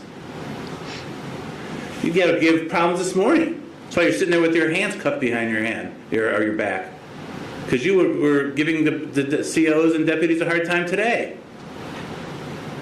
refusing to even come here. I mean, these people came to see you to try to help you, to try to get you help for this mental health issues that you say you're struggling with. You wouldn't even sit down and talk with them. And it's been this whole case. This happened 3 years ago because you wouldn't come to court, you wouldn't do anything. And now I'm supposed to give you leniency? You really think you deserve that? For the way this case has played out? And the way you've dealt with everybody? I did do an assessment with Lake Geauga.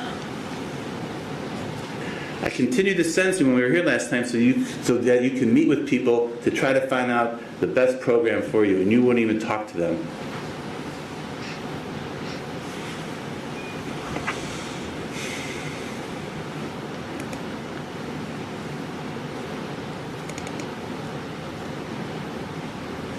I mean, my hands are tied here. I got nothing more I can do.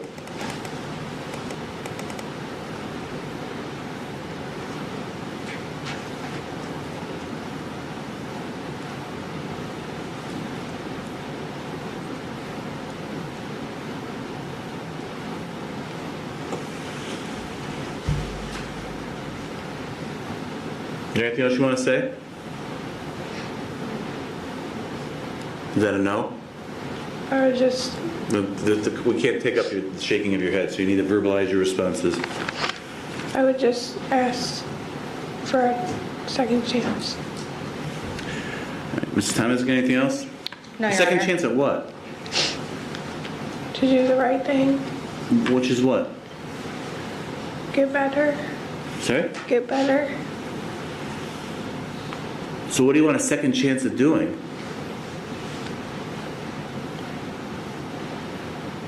To get better.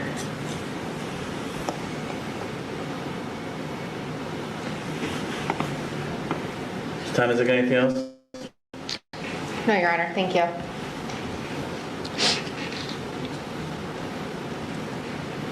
Shapiro for the State of Ohio. Thank you, Your Honor. A lot of people want the defendant to get better. but the state does not believe that the defendant is amenable to community control for some of the reasons that outlined in the pre-sentence report, and as Your Honor highlighted this morning. The defendant, so the state would have to recommend prison in an amount that the court feels is appropriate. The defendant does have credit for 155 days already served. This court has reviewed the pre-sentence report and investigation that was completed. The drug and alcohol evaluation that was completed.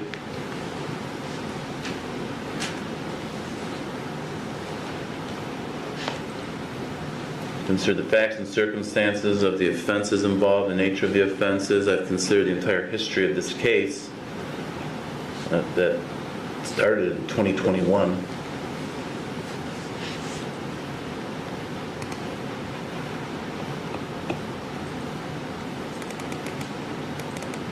And it's been delayed because of the defendants failing to appear for hearings. It has nothing to do with the court or the dockets or scheduling. Consider what's been said here today. All this is considered only the purposes and principles of felony sentencing set forth in 29-2911.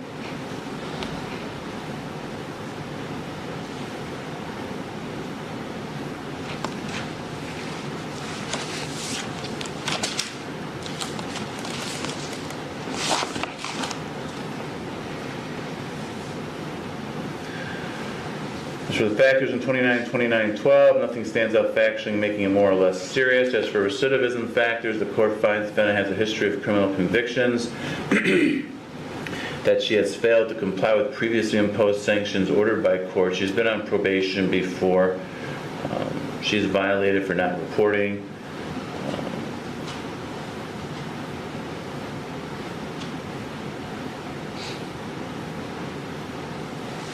Multiple times.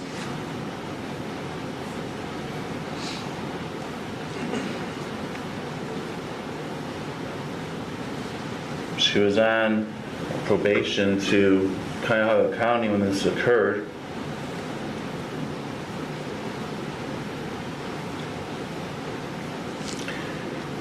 There's clearly a drug problem that relates to the offense, and she denies the problem and is refusing treatment. We've attempted to get her assessed multiple times. This was scheduled for sentencing previously. There was nothing set up for her that was going to work. I continued to provide more time to find a treatment facility that could deal with her issues, and she refused to meet with anybody. Multiple occasions. Attorney, the social worker went over to try to talk with her, and she wouldn't talk with them. So she's refusing any help.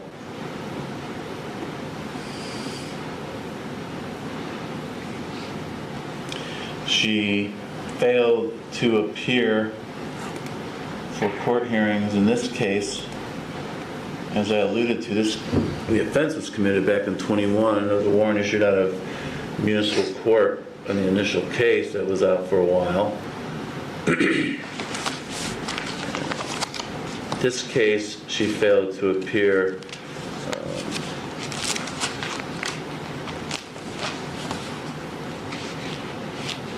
for her trial.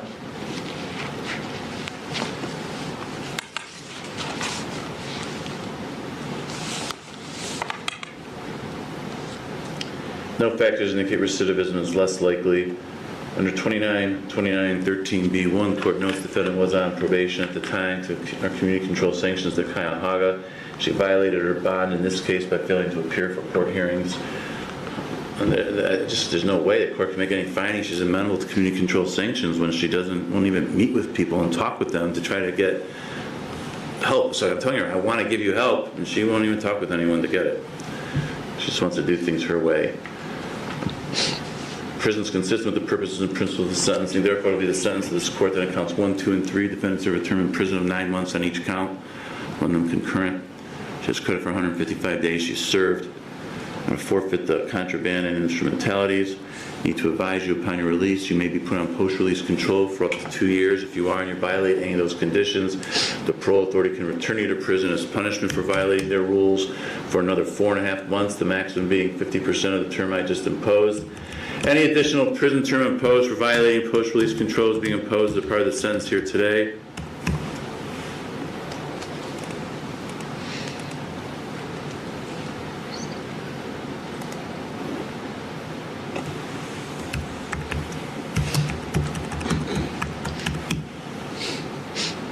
Court disapproves the defendant's placement in a program of shock incarceration, intensive prison program, or transfer to transitional control.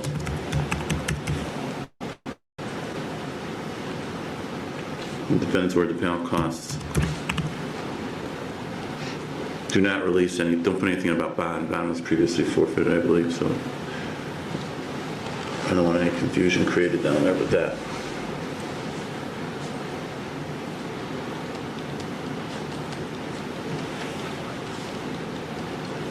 I think that covers everything. Mr. DePiro, anything else for the record?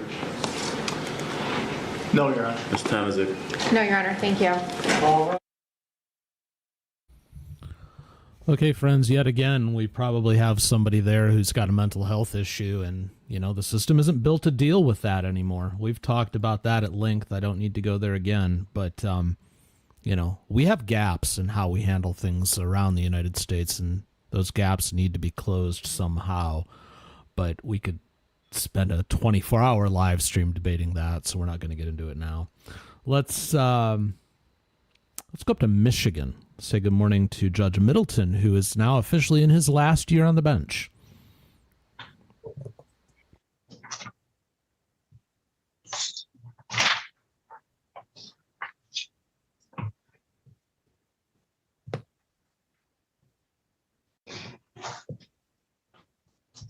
All right, we're ready to address our sentencing docket, but we have an extra case, and Ms. Harden has agreed to join us.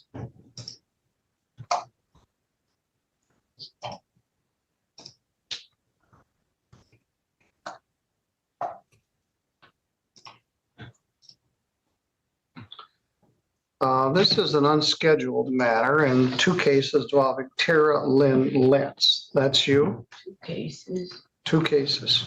I didn't know. Well, you didn't know about the other case. The first case is 251954. Your charge in that case was larceny less than $200, over $200, but less than $1,000. Attorney Jordan Harden was appointed to represent you in that case, and you had a pretrial last Friday,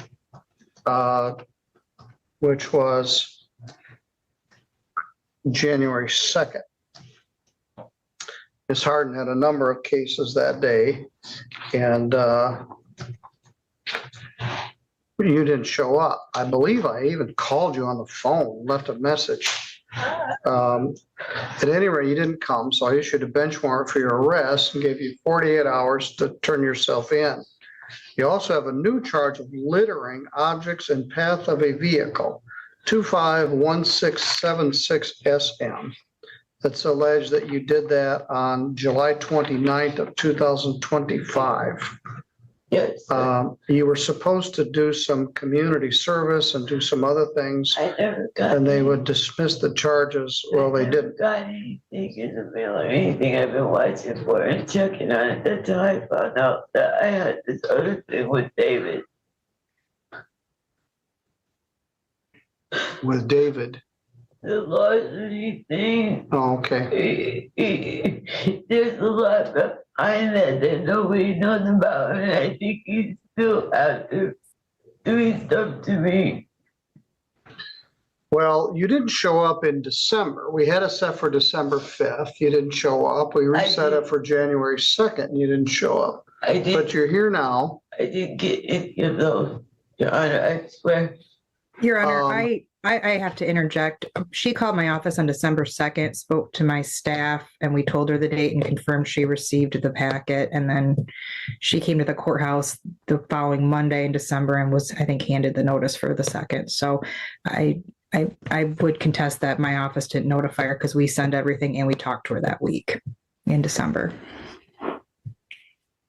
December 1st, my wallet was stolen. All right, stop. What's going on with you today? You're quite distraught. I'm having trouble hearing what you're saying. Are you on medication right now? Yes, I am. Are you taking it as prescribed? Yes, I am. I have a lot of really crazy stuff that doesn't make sense going on.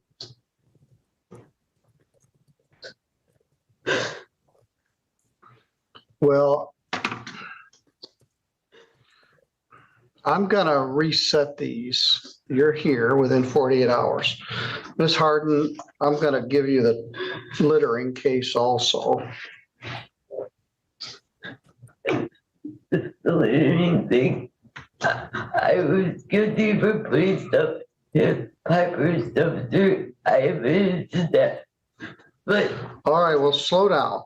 I'm not sure you're even competent to proceed today. The clerk had a very hard time understanding you.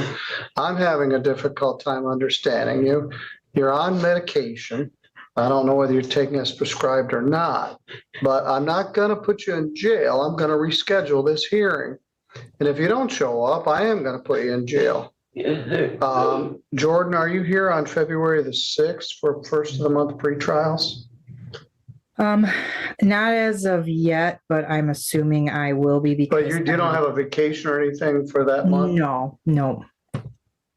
All right, I'm going to continue this. Both cases to February 6, 2026 at 8:30.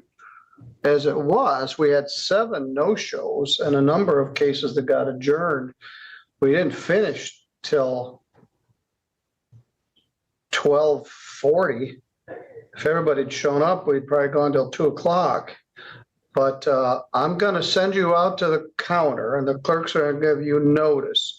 I want you to call your lawyer and discuss these matters with her.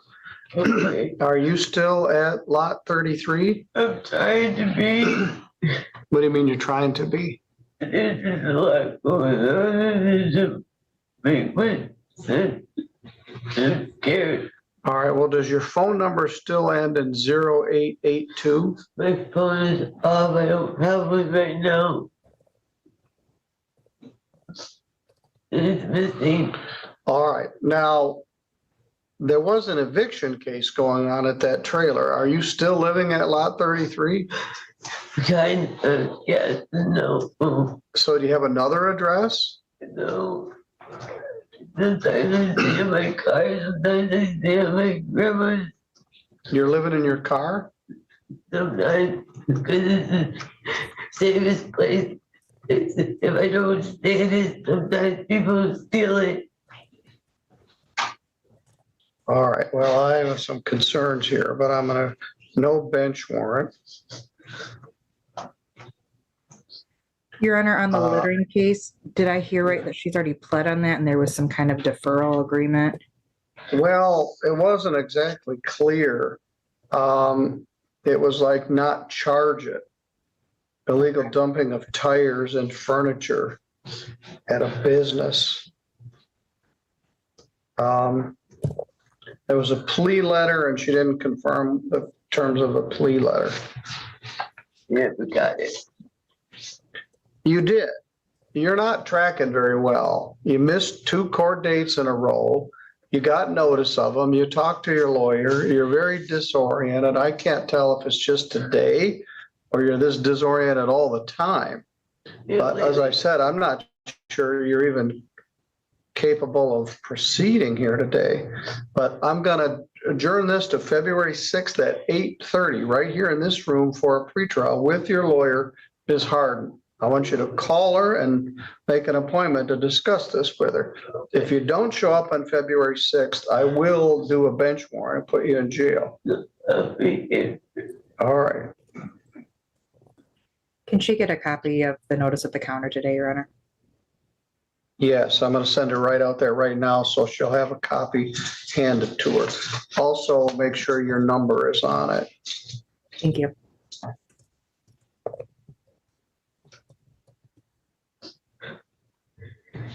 All right, Miss Lentz, there is no bench warrant for your arrest. I've recalled it. I've given you a new date to appear, which is February the 6th, the first Friday in February at 8:30. That's what the law says I'm supposed to do when you present yourself within 48 hours, which you accidentally did. But these are not the world's most serious cases. We need to get these resolved. You go with a court officer and the clerk's going to give you a notice, then you can come back in. Would you see where Mr. Gibson is, if he's out there someplace? Yes, sir. Autumn, I need you too on Valancourt.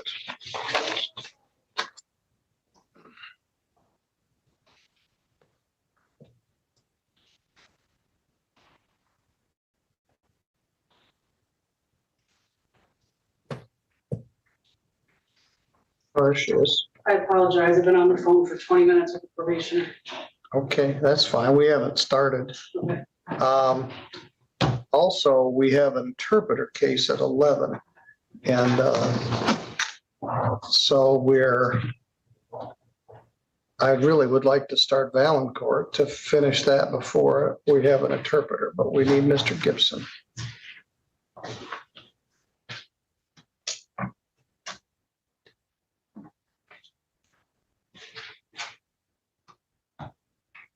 Good morning. Are you Ms. Shockley? Yes. Thank you for being here. Do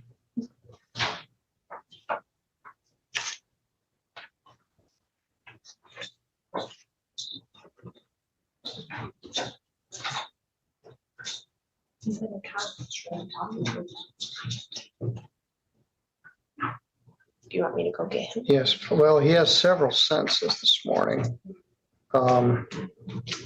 But he's jamming us up. Yeah, I'd rather do this, and then he can talk to his client while we're doing Jordan's case.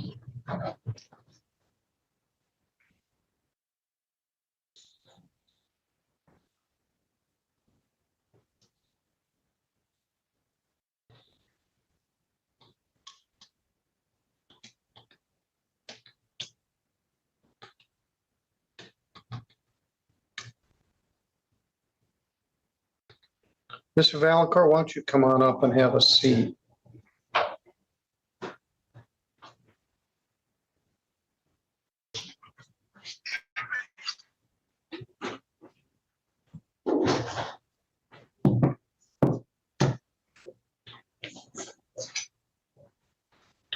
Paul, I'd like to get at this one. Then we'll do Jordan's case with an interpreter, and then if you need to talk to your clients, you can do that. But I'd like to start the Valancourt case. He's here, right here. With this, I don't think this, which case is this? This is Everett Valancourt. Okay, I guess I didn't have this written down in my schedule. Well, that's not very encouraging. This is a serious case with a high likelihood of a jail sentence. There's a pre-sentence summary prepared by Ms. Kiefer. And let me make sure you're still consular record here.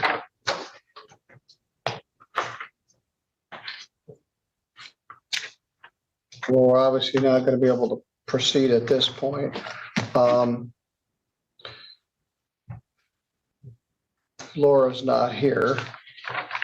Yeah, I have provided Mr. Gibson with a copy of the sentencing guidelines as well as the summary and recommendation. All right, why don't you go talk to Mr. Valancourt also? Okay, yes.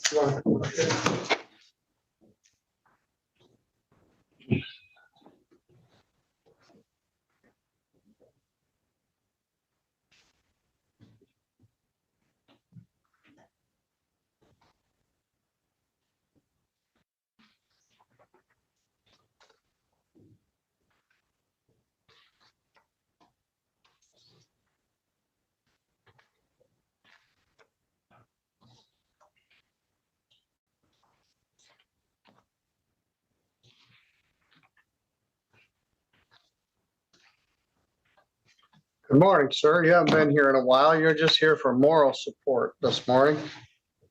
Thanks for being here.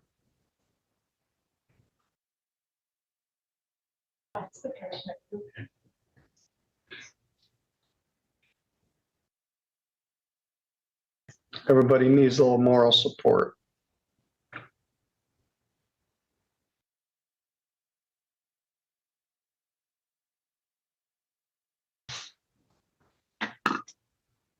All right, Jordan, we'll see. Is Mr. Jose Vasquez Bonifaz here?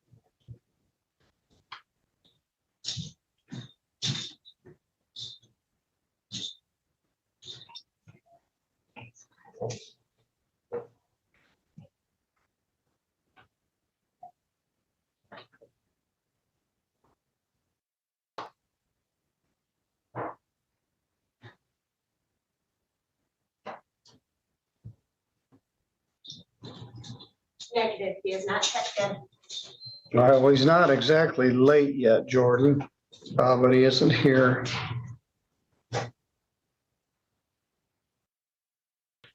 I will be at my computer. I'll just mute and go off screen. All right, thank you. Thank you so much.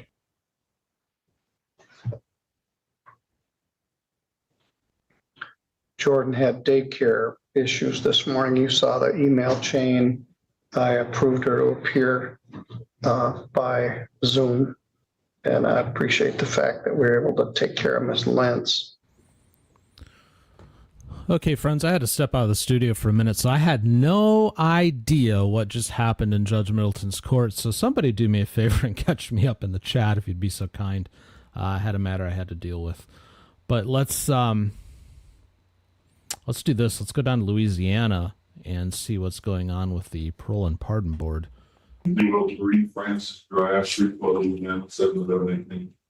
Thank you, sir. And you have some folks on Zoom today who want to speak on your behalf. Your wife, LaWanna, your sister, Sharika, and Shanika, another sister. Sharika wasn't that she had to work, so my other sister, Shanika? Andrea Brown. Okay. She wasn't, the other one started the job. It's okay. Well, thank you for that. That's another sister? Yes, ma'am. Okay.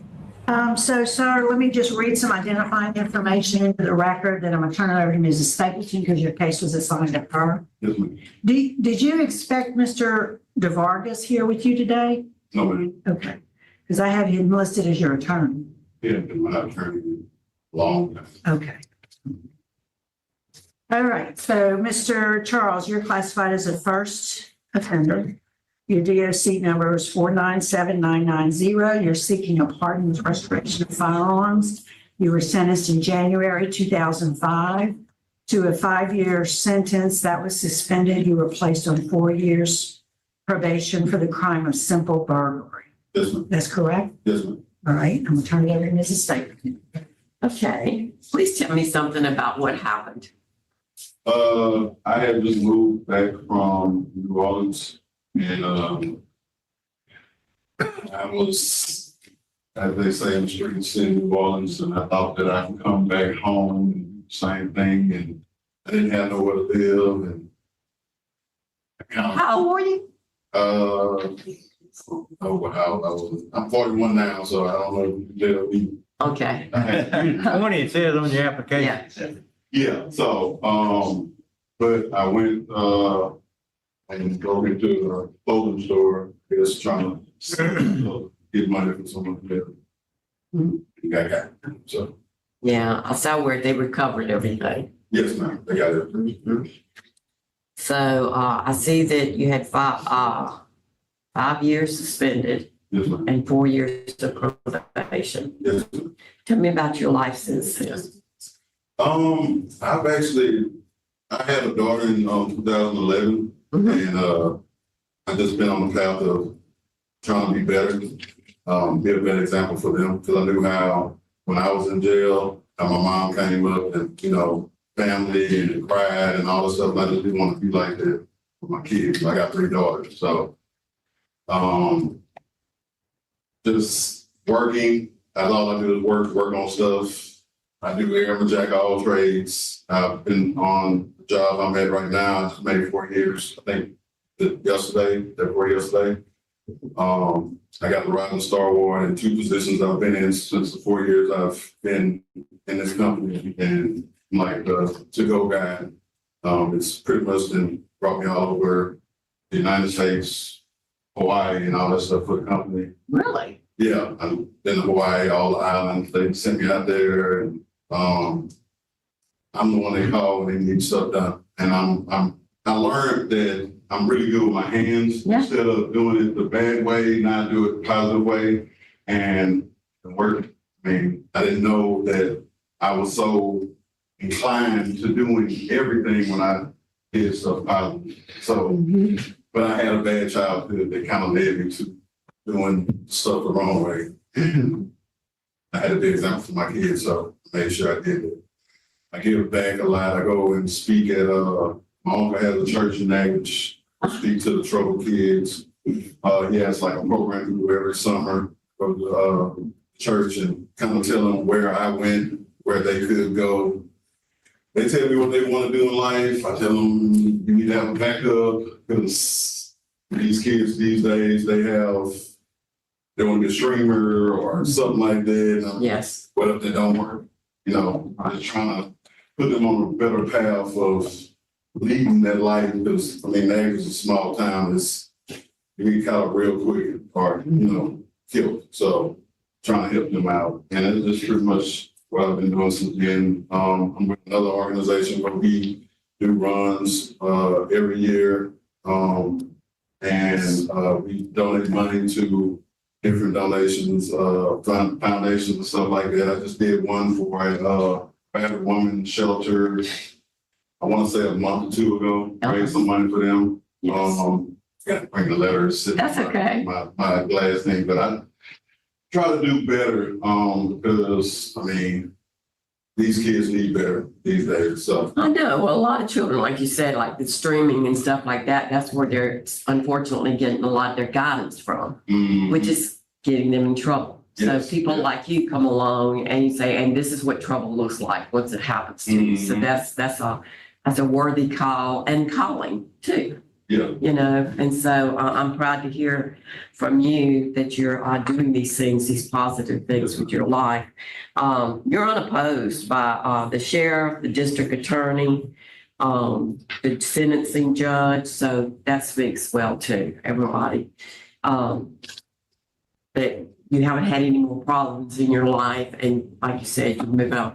And yeah, the term that used to be confidence to this day is jack of all trades. Yes, ma'am. And that's a good thing to be because you can do a little bit of everything. And then, and we need a lot of people like that. I stay at home. I'm always keeping myself busy. I literally worked all day yesterday on my kitchen. Got up 3 o'clock this morning and got on the road to come in. So well, that's wonderful. I'm going to work when I get back.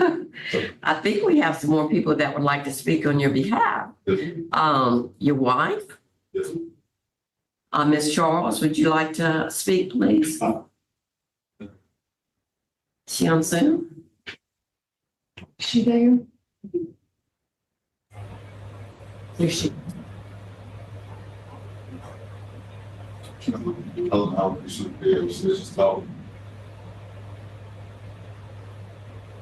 I'm one of his twin sisters. I speak if nobody else gonna speak. Okay, go ahead. Hi, my name is Shirley. Hello, I'm so sorry I'm here. Oh, I'm sorry. I'm sorry. No, I'm here. I'm at work, so 1 second. I have to step away. Okay, I'll be right back, okay?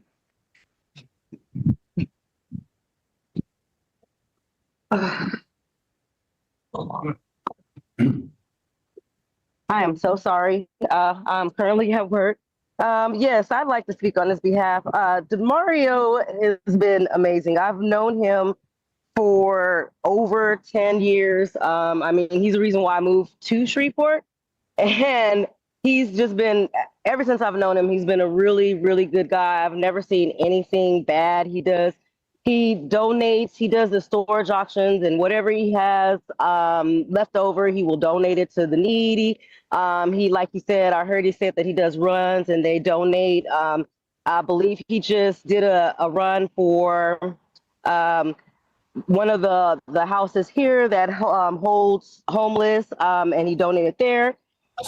He has his daughter. He's had custody. He fought for her. He's been trying to help her. You know, he puts her in counseling for everything that she's been through. He did go and speak for one of his uncles at a church, you know, to get the younger youth to go on the right track. And he does that because of what track the road he was previously on, and he don't want them to go on that route. So, you know, he's been doing a lot for his community. Mario has been wonderful side of him. Thank you very much. Ms. Charles, would you like to speak now? Can y'all hear me? Yes, ma'am. Mario has always been my baby, and yeah, he took the wrong road, but then he turned his life around. He's married, he takes care of his kids, he bought a house. And for me, the biggest thing for me that I wanted to talk about was me. I got 6-7 years ago with MS. I went down fast. I was down for about 3 years, and the Mario was there for me. He took care of me. He made sure I had food, anything I needed. If I needed money, he sent it to me. He just really stepped in for me in that time, and I appreciate him. He just has changed the life. If I need my car fixed, he come and fix it. Like anything I need, he coming. And I just really appreciate my little brother for that. And that's what I wanted to talk about and say. I'm sorry. I'm getting emotional. I'm sorry. That's okay. Well, that's wonderful to have a brother like that. Okay. I would like to speak. I'm his other twin sister. The one that just spoke, me and her are twin sisters. My mom had us on her birthday. She's deceased though. But I can say a lot about my little brother. He's always been there for us. I recently, probably about 3 years ago, went through a hard divorce. I was married for 17 years, so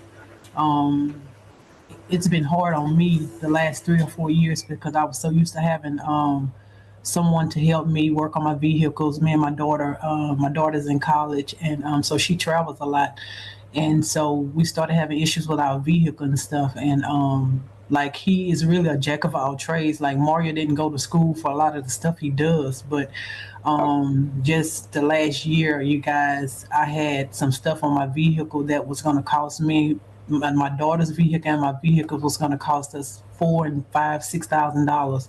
And Mario fixed stuff on my vehicles, my daughter's vehicles. My daughter is a student at Grambling University. And I didn't know where the money was going to come from to get that vehicle fixed. But I mean, when I tell you he fixed both of our vehicles, didn't charge us a dime. Now we still gave him money just to tried to give him something just to say thank you. But anytime I need him, guys, because when I left, my husband took everything from me, so it left me with nothing. And anytime I call him, if I need money on a bill, anything, he's there. We have nephews or sons in our family. I have a son. He's 26. My twin sister has a son. And we have other boys in our family, nephews and stuff that he clowns around and he makes us laugh.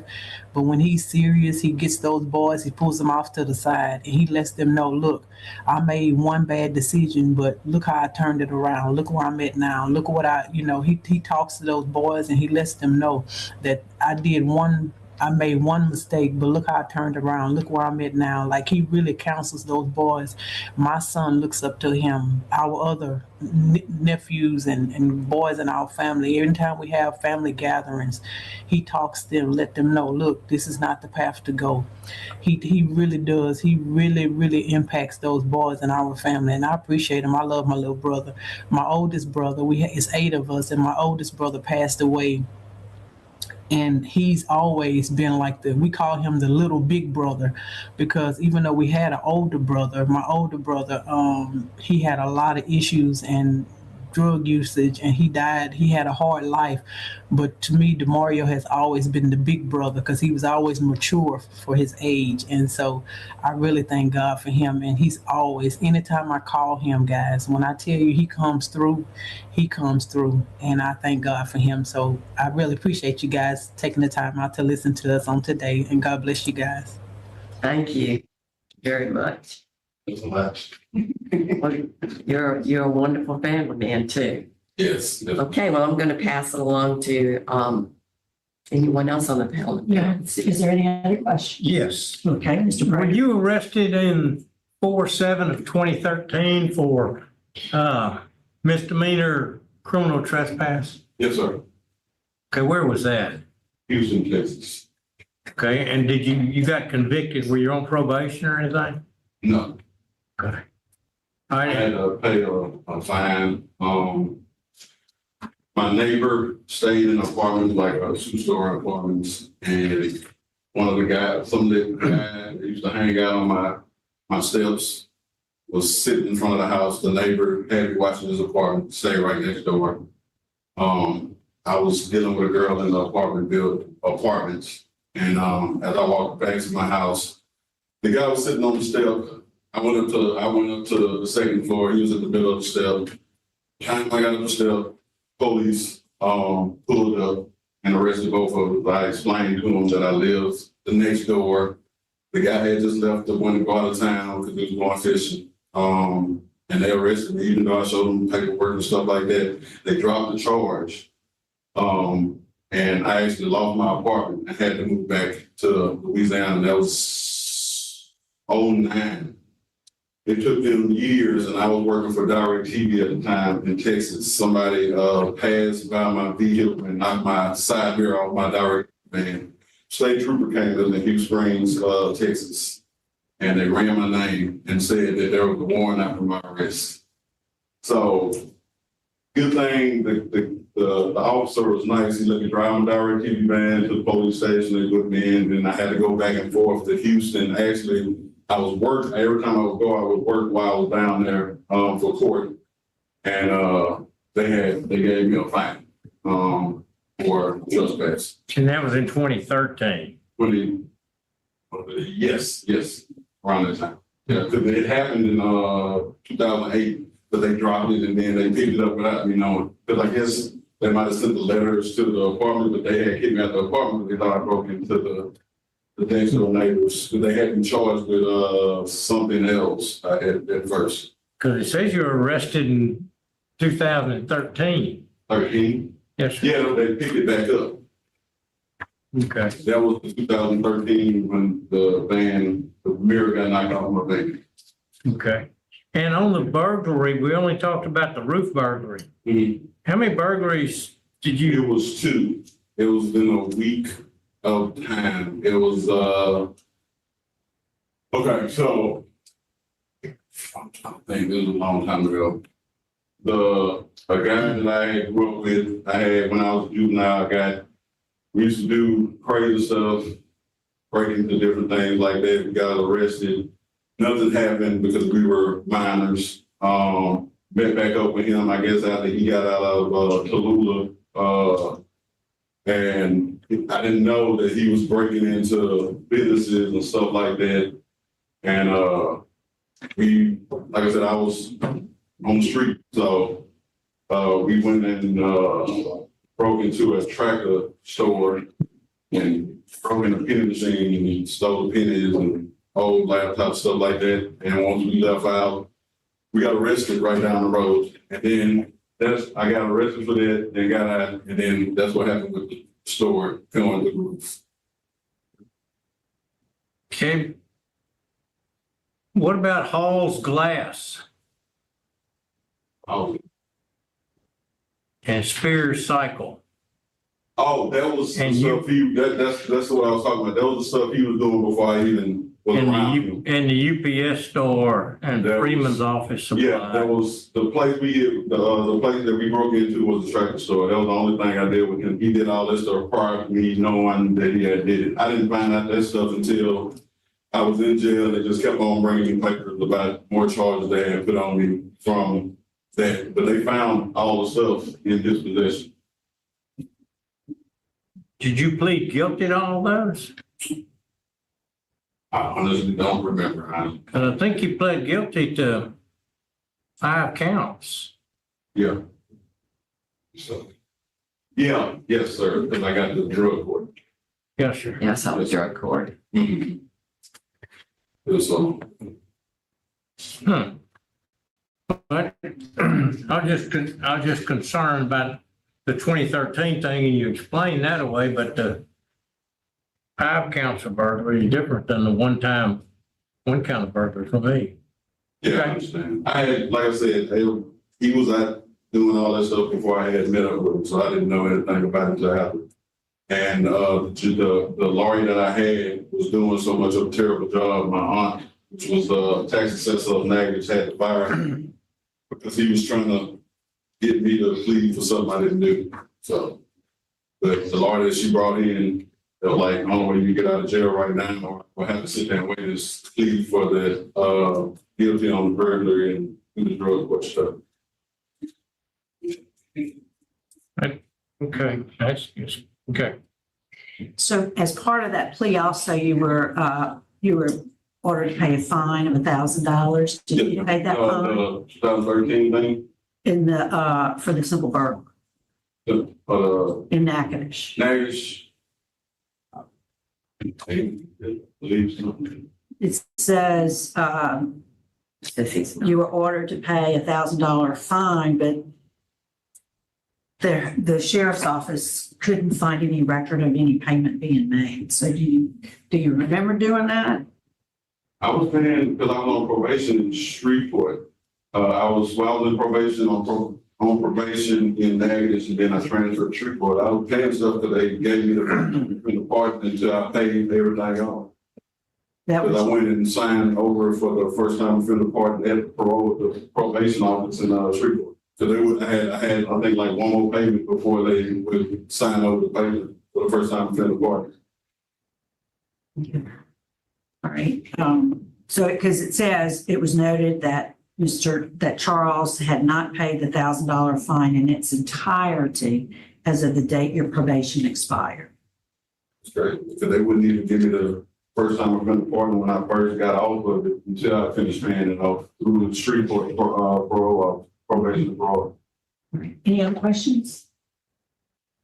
Okay. I think we're prepared to vote. Mrs. Stapleton? Okay, well, my vote today, Mario, is to grant your request for pardon with firearms. And I think you've done, thank goodness, extremely well with your life.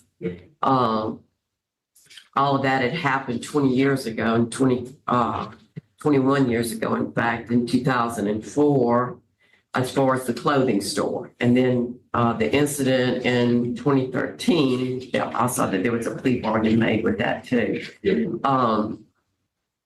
So that's going to be my recommendation, to grant with pardon with firearms. Mr. Prater? My vote's to deny. Mr. Freeman? My vote is to grant with firearm. Mr. Tillis? My vote is to grant with firearms.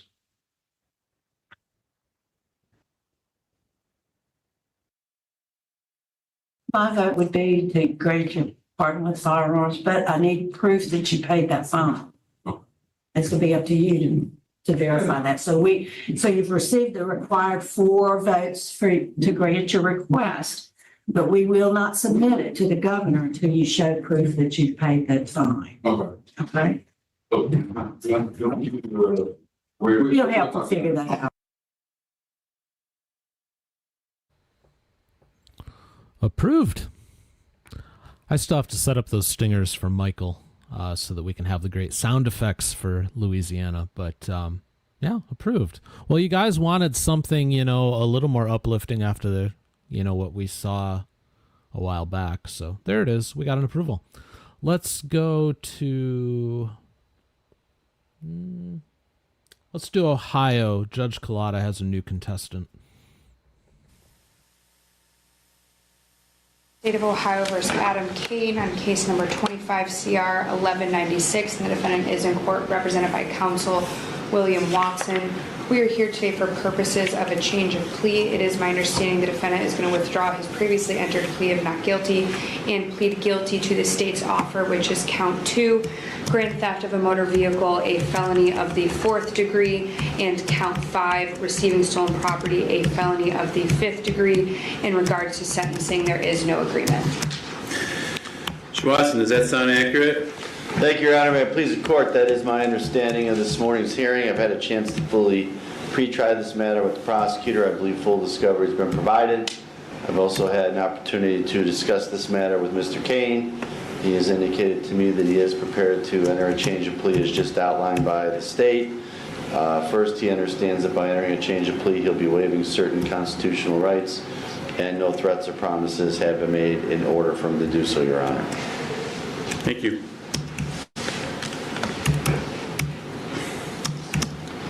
Mr. King, does that all sound accurate to you? Yes, You were able to hear what they said? Yes. And that's your what you'd like to do here today? Yes. You indicated you're going to withdraw your previous entered plea of not guilty and plead guilty to counts 2 and 5, and I'll go over those with you to make sure you understand them. The other 3 counts would get dismissed. We will continue the sentencing to a future day to get some reports completed, come back on a future day for sentencing. Where there's no agreement between the parties regarding any recommendations for sentencing, each side is free to recommend to the court whatever sentence they believe is the right thing to do. Is that your understanding, the discussion that took place between your lawyer and the prosecutor and what you want to do today? Yes, sir.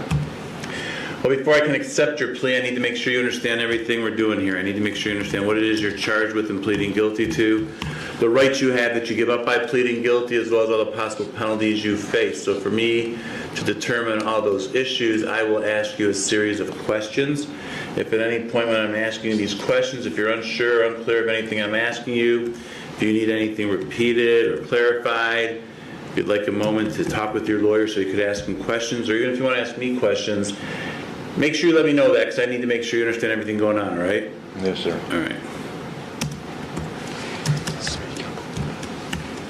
Let's get started then. How old are you, sir? 47. Are you able to read and write the English language? Yes. Do you have any difficulty with that or difficulty understanding what you read in English language? No. Can you speak up a little bit, please? I'm having a hard time hearing you. No. Okay.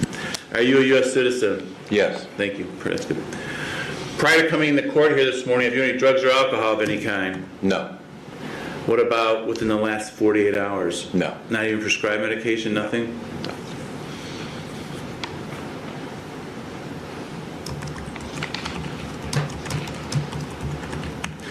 Now, you would have received a copy of this indictment. Looks like you got it sometime back in around the middle of October.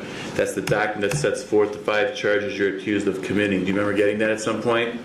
Yes. And at some point you had a chance to look that over? Yes. Now, in that indictment, as I said, there's 5 counts. You're pleading guilty to 2 of them. Count 2 is the first count you're pleading guilty to. And what's alleged here and what you'll be admitting to is on or about April 28th, 2025 in Wickliffe, Lake County, Ohio, that you did with purpose to deprive Gregory Brown, who was the owner of property, that being a 1998 GMC Sierra, that you knowingly obtained or exerted control over that property without the consent of Mr. Brown or anyone else authorized to give consent. The property involved is a motor vehicle, which makes the offense grand theft of a motor vehicle a felony in the 4th degree. Do you understand what you're charged with and pleading guilty to in count 2? Yes. Any questions for me about it? No.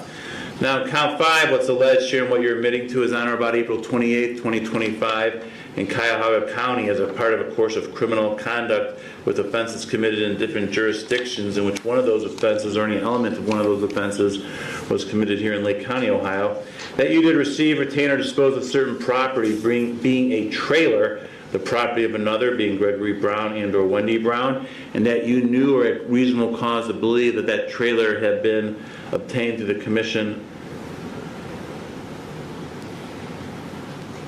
of a theft offense. Can I see counsel, please?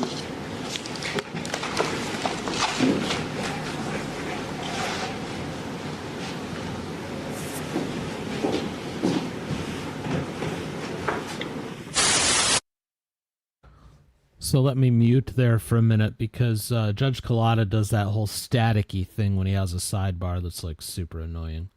Programming note while we're waiting, starting next Monday, the show will be an hour earlier, so 9 a.m. Eastern, 6 a.m. Pacific, because we are expanding to 4 hours. The fourth hour will be something completely different than the 3 hours of court that we watch. It's going to be a lot more interactive, a lot more discussion, stuff like that. So be sure to join us. Channel members, you're going to have the ability to do something extra in that fourth hour that non-channel members don't have. So if you're not a channel member, consider becoming one. It's $2.99 a month. It also grants you access to the pre-show, and it also gets you earlier access to any videos that we post, a discount in our store, all sorts of goodies. So give that a thought. We're a couple of minutes in the Wayback Machine with this court, so let's see if we can bump forward a little bit past this this sidebar discussion here. Oh, the judge left. Let's see if he comes back. There we go. Back to judge. Yes, Your Honor. The state revised the plea offer after realizing that count 5 was missing a necessary element to elevate it to a felony of the 5th degree, being the value of the property. So the state revised the offer, which it was accepted by defense, to be to count 2, grand theft of a motor vehicle, and to count 3, theft, a felony of the 5th degree. All the other terms of the offer are the same. Mr. Watson, is that correct? Yes, Your Honor. So I did discuss that not only with the prosecutor but with my client. He indicated he understood it. On the updated written plea of guilty form, where the count 5 was amended to count 3, both myself and my client initialed those changes, Your Honor. This reflects the original agreement, correct? That it was going to be an F4 and an F5? Yes, Your Honor. And one count dealt with the Sierra and one count dealt with the trailer? Yes. Is that correct, Mr.? That is accurate, Your Honor. Mr. Kane, you're able to hear what the prosecutor and your lawyer just said? Yes. And that's what you want to do? Yes. All right. So I read to you count 2. I'm going to read to you count 3 now. If you have questions, make sure you understand. But count 3, what's alleged here and what you're pleading guilty to, is on or about April 28, 2025 in Wickliffe Lake County, Ohio, that you did with purpose to deprive Gregory Brown and or Wendy Brown, who was the owner of certain property being a trailer, knowingly obtained or exerted control over that property without the consent of Gregory Brown, who was the owner, or anyone else authorized to give consent.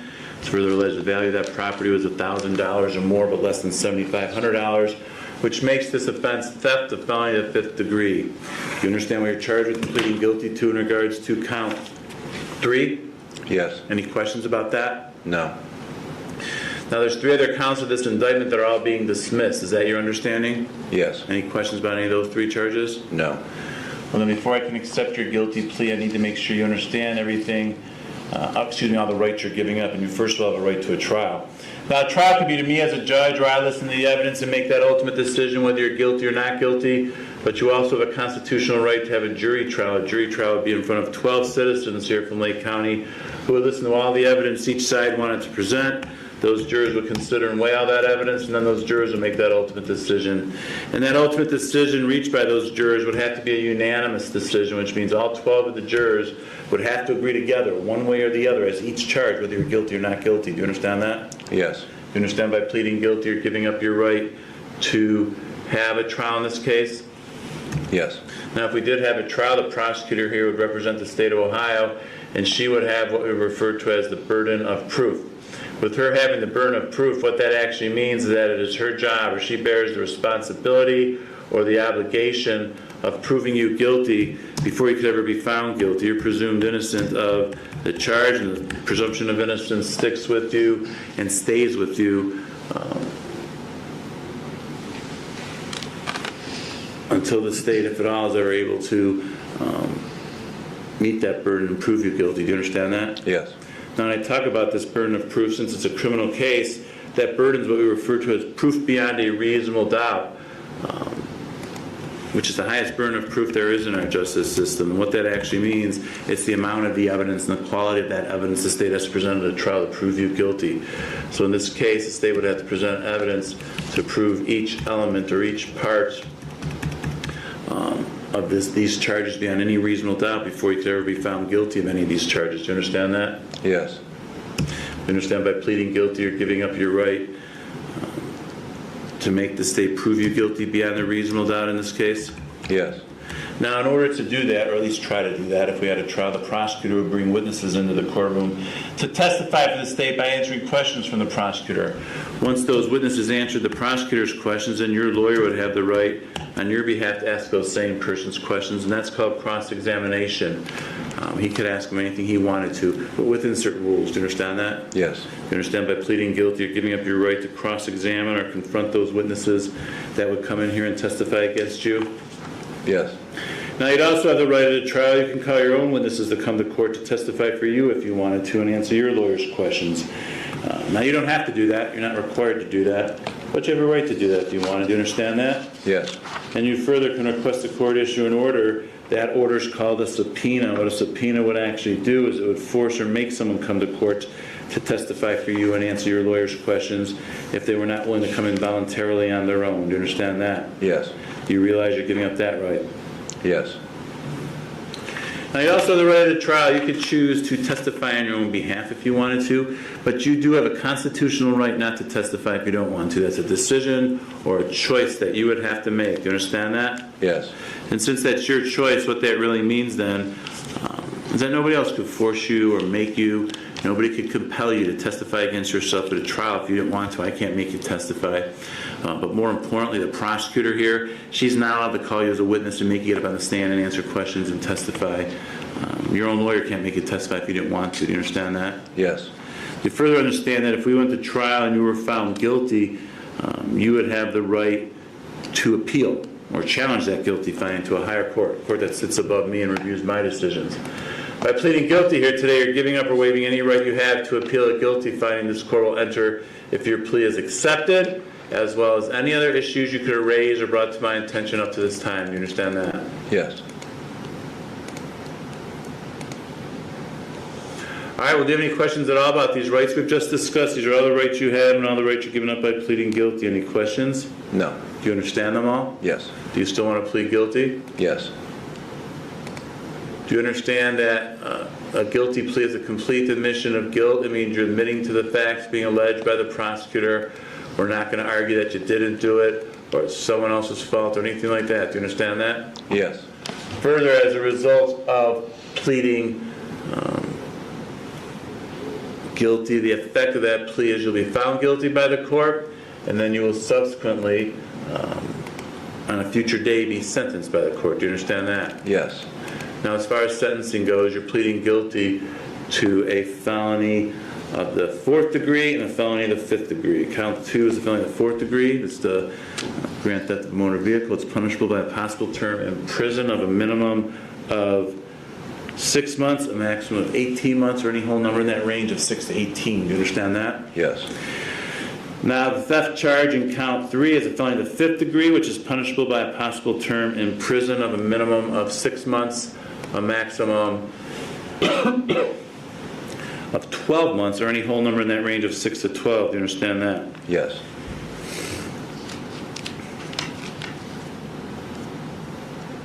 Now, since there's 2 separate charges here, if I impose the prison sentence, I would impose it on each count.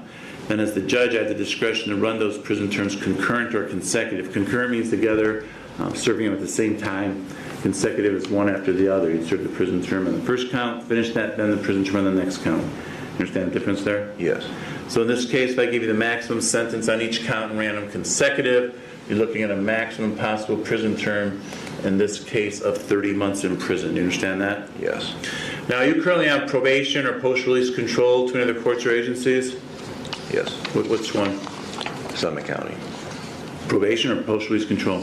Probation. Okay. Were you on probation when this happened? Actually, no, I don't. Not for this case, no. Were you on probation in Summit County? Were you on probation in Summit County when the accident in this case occurred? I don't think so. No. Okay. I'll tell you the reason I'm asking, just so you know. If you're on probation and commit a new felony while you're on probation, there can be consequences with that court. Yes. for committing understand that, new yes. felony. Nothing I can do about it, nothing I will do about it, but Yeah. there could be consequences there. Now, if you weren't on probation at the time, then that's not the case. But that's why I asked, make sure you understand that. Yeah, they didn't violate me or anything, so yeah. Right, so you're aware of that? Yes. All right. Do you have any other charges pending against you right now? No. Okay. If a prison sentence is imposed in this case upon your release from prison, you could be placed in what we do call post-release control, sometimes called parole. It's a period of supervision you would be on after you completed the prison sentence. And in this particular case, it could be up to 2 years. Do you understand that? Yes. And if you're on post-release control at any point, never violate any of the conditions, the parole authority can send you back to prison as punishment for violating their rules for another 9 months for each violation you commit, up to an overall maximum of 50% or half of whatever the prison term was imposed by the court. Do you understand that? Yes. Now, aside from this possible prison sentence, there are other sanctions that could be ordered. You could be fined up to $5,000 on count 2, $2,500 on count 3. Altogether, it's a $7,500 possible maximum fine. If you're ordered to pay court costs, you can also be ordered to reimburse the county for any cost of confinement, community supervision, or treatment, if any that were applicable. Do you understand that? Yes. You can also be ordered to pay restitution if that's applicable here for any economic loss any victim may have suffered as a result of the conduct. Do you understand that? Yes.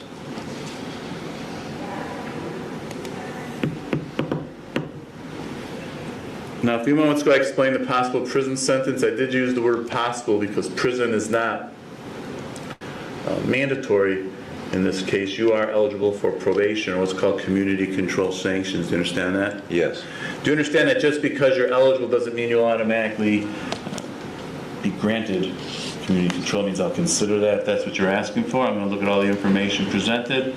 Then I'll make the decision I think is the right thing to do. You understand that? Yes. Now, if you are put on community control, it could be for up to 5 years of supervision. And as a judge, I have the discretion to order a wide variety of rules and conditions for you to follow. One of the conditions could be in order that you serve a term in the Lake County Jail of up to 6 months as a condition of your probation. You understand that? Yes. Further, if you are on probation at any point you ever violate any of the conditions,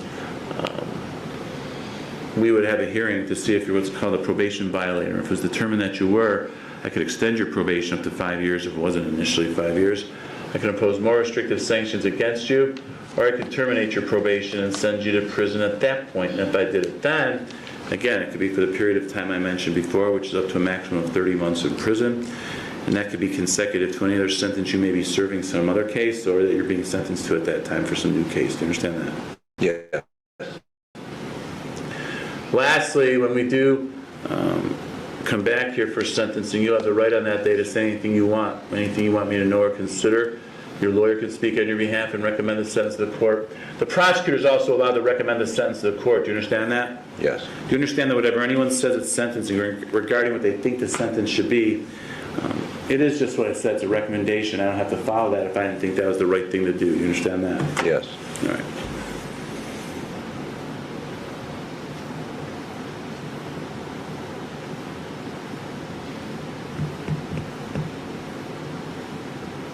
All right, well, do you have any questions for me about the potential penalties you face by pleading guilty here? No. You understand all the possible consequences? Yes. Do you still want to plead guilty? Yes. Have you had enough time to discuss this case with your lawyer and have him review everything with you and answer all your questions? Yes. Are you satisfied with the advice and counsel of your lawyer? Yes. Has he or anyone else made any promises to you about what's going to happen to you at sentencing, which is inducing you to plead guilty? No. Have you been threatened or coerced in any way to plead guilty? No. Are you entering your guilty plea freely and voluntarily? Yes. All right, then, do you have any questions for me at this time regarding anything we've just talked about, the rights you had that you're giving up, the penalties you face, what you're pleading guilty to? Any questions at all? No. Do you need any more time to speak with your lawyer before we go forward with your actual plea? No. Now, what's going to happen at this point, the prosecutor here is going to explain for me what she believes the evidence would establish at a trial if we did have a trial. I want you to listen to her because then I got some questions for you about that, all right? Mm-hmm. Yes. Ms. Alessi. Thank you, Your Honor. If this case proceeded to trial, the state would prove beyond reasonable doubt that on April 28th, 2025 in Lake County, state of Ohio, the victim, Gregory Brown, had contacted the police department to let them know that someone had stolen his truck and trailer from his business that was located right on Euclid Avenue. The defendant was observed on surveillance video around 4:30 in the morning, backing up a pickup truck to the business. He parked adjacent to the building, backing up to a truck that was parked on top of a trailer adjacent to the building. There was a hitch lock on the tongue and trailer, or up the trailer of the vehicle, on the trailer to prevent the theft of the trailer. That was removed, and the defendant drove off with the trailer and the truck on top of the trailer. The truck and trailer were located later that day around 2:00 p.m. in Garfield Heights. Through further investigation, the defendant was identified as a suspect, and cell tower records placed the defendant in the area at the time of the offense. In August, when the defendant was arrested and interviewed, he admitted that he is an alcoholic and drug user, and that it was possible that he came to Wycliffe to steal the truck and trailer due to him being intoxicated. The value of the trailer exceeded $1,000. Thank you. Mr. Kane, were you able to hear what the prosecutor had to say regarding what she believes the evidence in this case would show if we did have a trial? Yes. What, if anything, do you have to say about those facts as she presented them? Are they true? Did you do what she said? Yes. Very well, then. Regarding count 2, charging with grand theft of a motor vehicle, felony of the 4th degree, what is your plea to that count? Guilty. Regarding count 3, charging with theft, a felony of the 5th degree, what is your plea to that count? Guilty. All right, I have in my possession here a 4-page document called a written plea of guilty and judgment entry, which sets forth and explains everything we just talked about. Before I can accept your plea, I need to make sure you understand this document, that you sign it here in open court. Now, my understanding is that before I came out here, you had a chance to go over this document with your lawyer. Is that correct? Yes. Mr. Watson, is that accurate? Did you review this with Mr. Kane, go over it with him, answer his questions? Yes, Your Honor. I did review the written plea of guilty form with my client. I read it to him. He read along with me, indicated he understood it, and then he signed it, and I signed it in the presence of the prosecutor, Your Honor. Is that correct, Mr. Kane? Yes. Do you understand what the document says? Yes. Any questions for me about what it says? No. Now, it also appears that you signed the document. Did you in fact sign it? Yes. And Ms. Celeste, you witnessed that as well? Yes, Your Honor. Very well, then at this time the court will accept the defendant's oral and written plea of guilty. Let the record reflect the defendant was here in open court with his lawyer, advised of all his constitutional rights and made a knowing, intelligent, and voluntary waiver of those rights. The court also finds the defendant understands the nature of the charges, the effect of the guilty pleas, as well as the maximum penalties that can be imposed.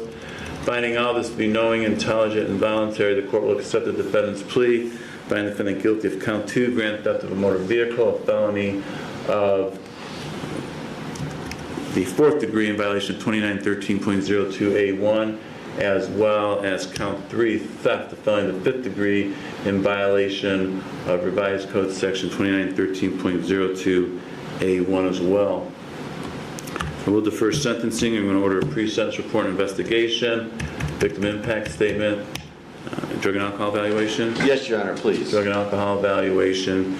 He continues defendant's bond. I have an OR bond with GPS monitoring and a condition of no contact. Is that correct? Yes, Your Honor. All right. So what all that means at this point, Mr. Kane, as far as your bond goes, I'm continuing that. So there's nothing more you need to do, but you do need to comply with the conditions of your bond. One of those conditions, aside from what I mentioned, is an order that you don't use any drugs.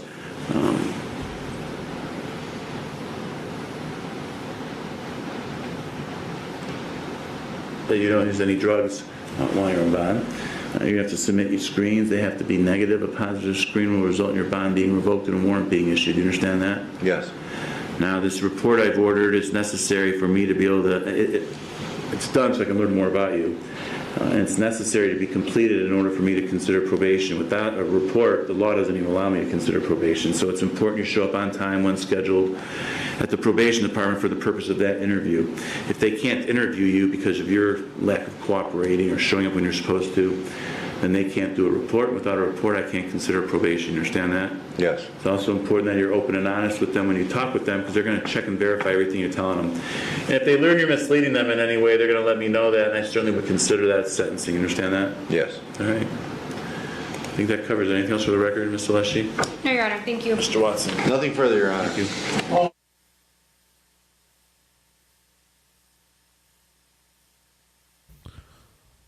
Okie dokie, friends. So we've only got a couple of minutes left in the day, and to be honest with you, with everything that I have that I could go to, it's all longer stuff. So I think it just makes sense to end a couple minutes early here today. I want to thank EXP Range for joining us and becoming a channel member.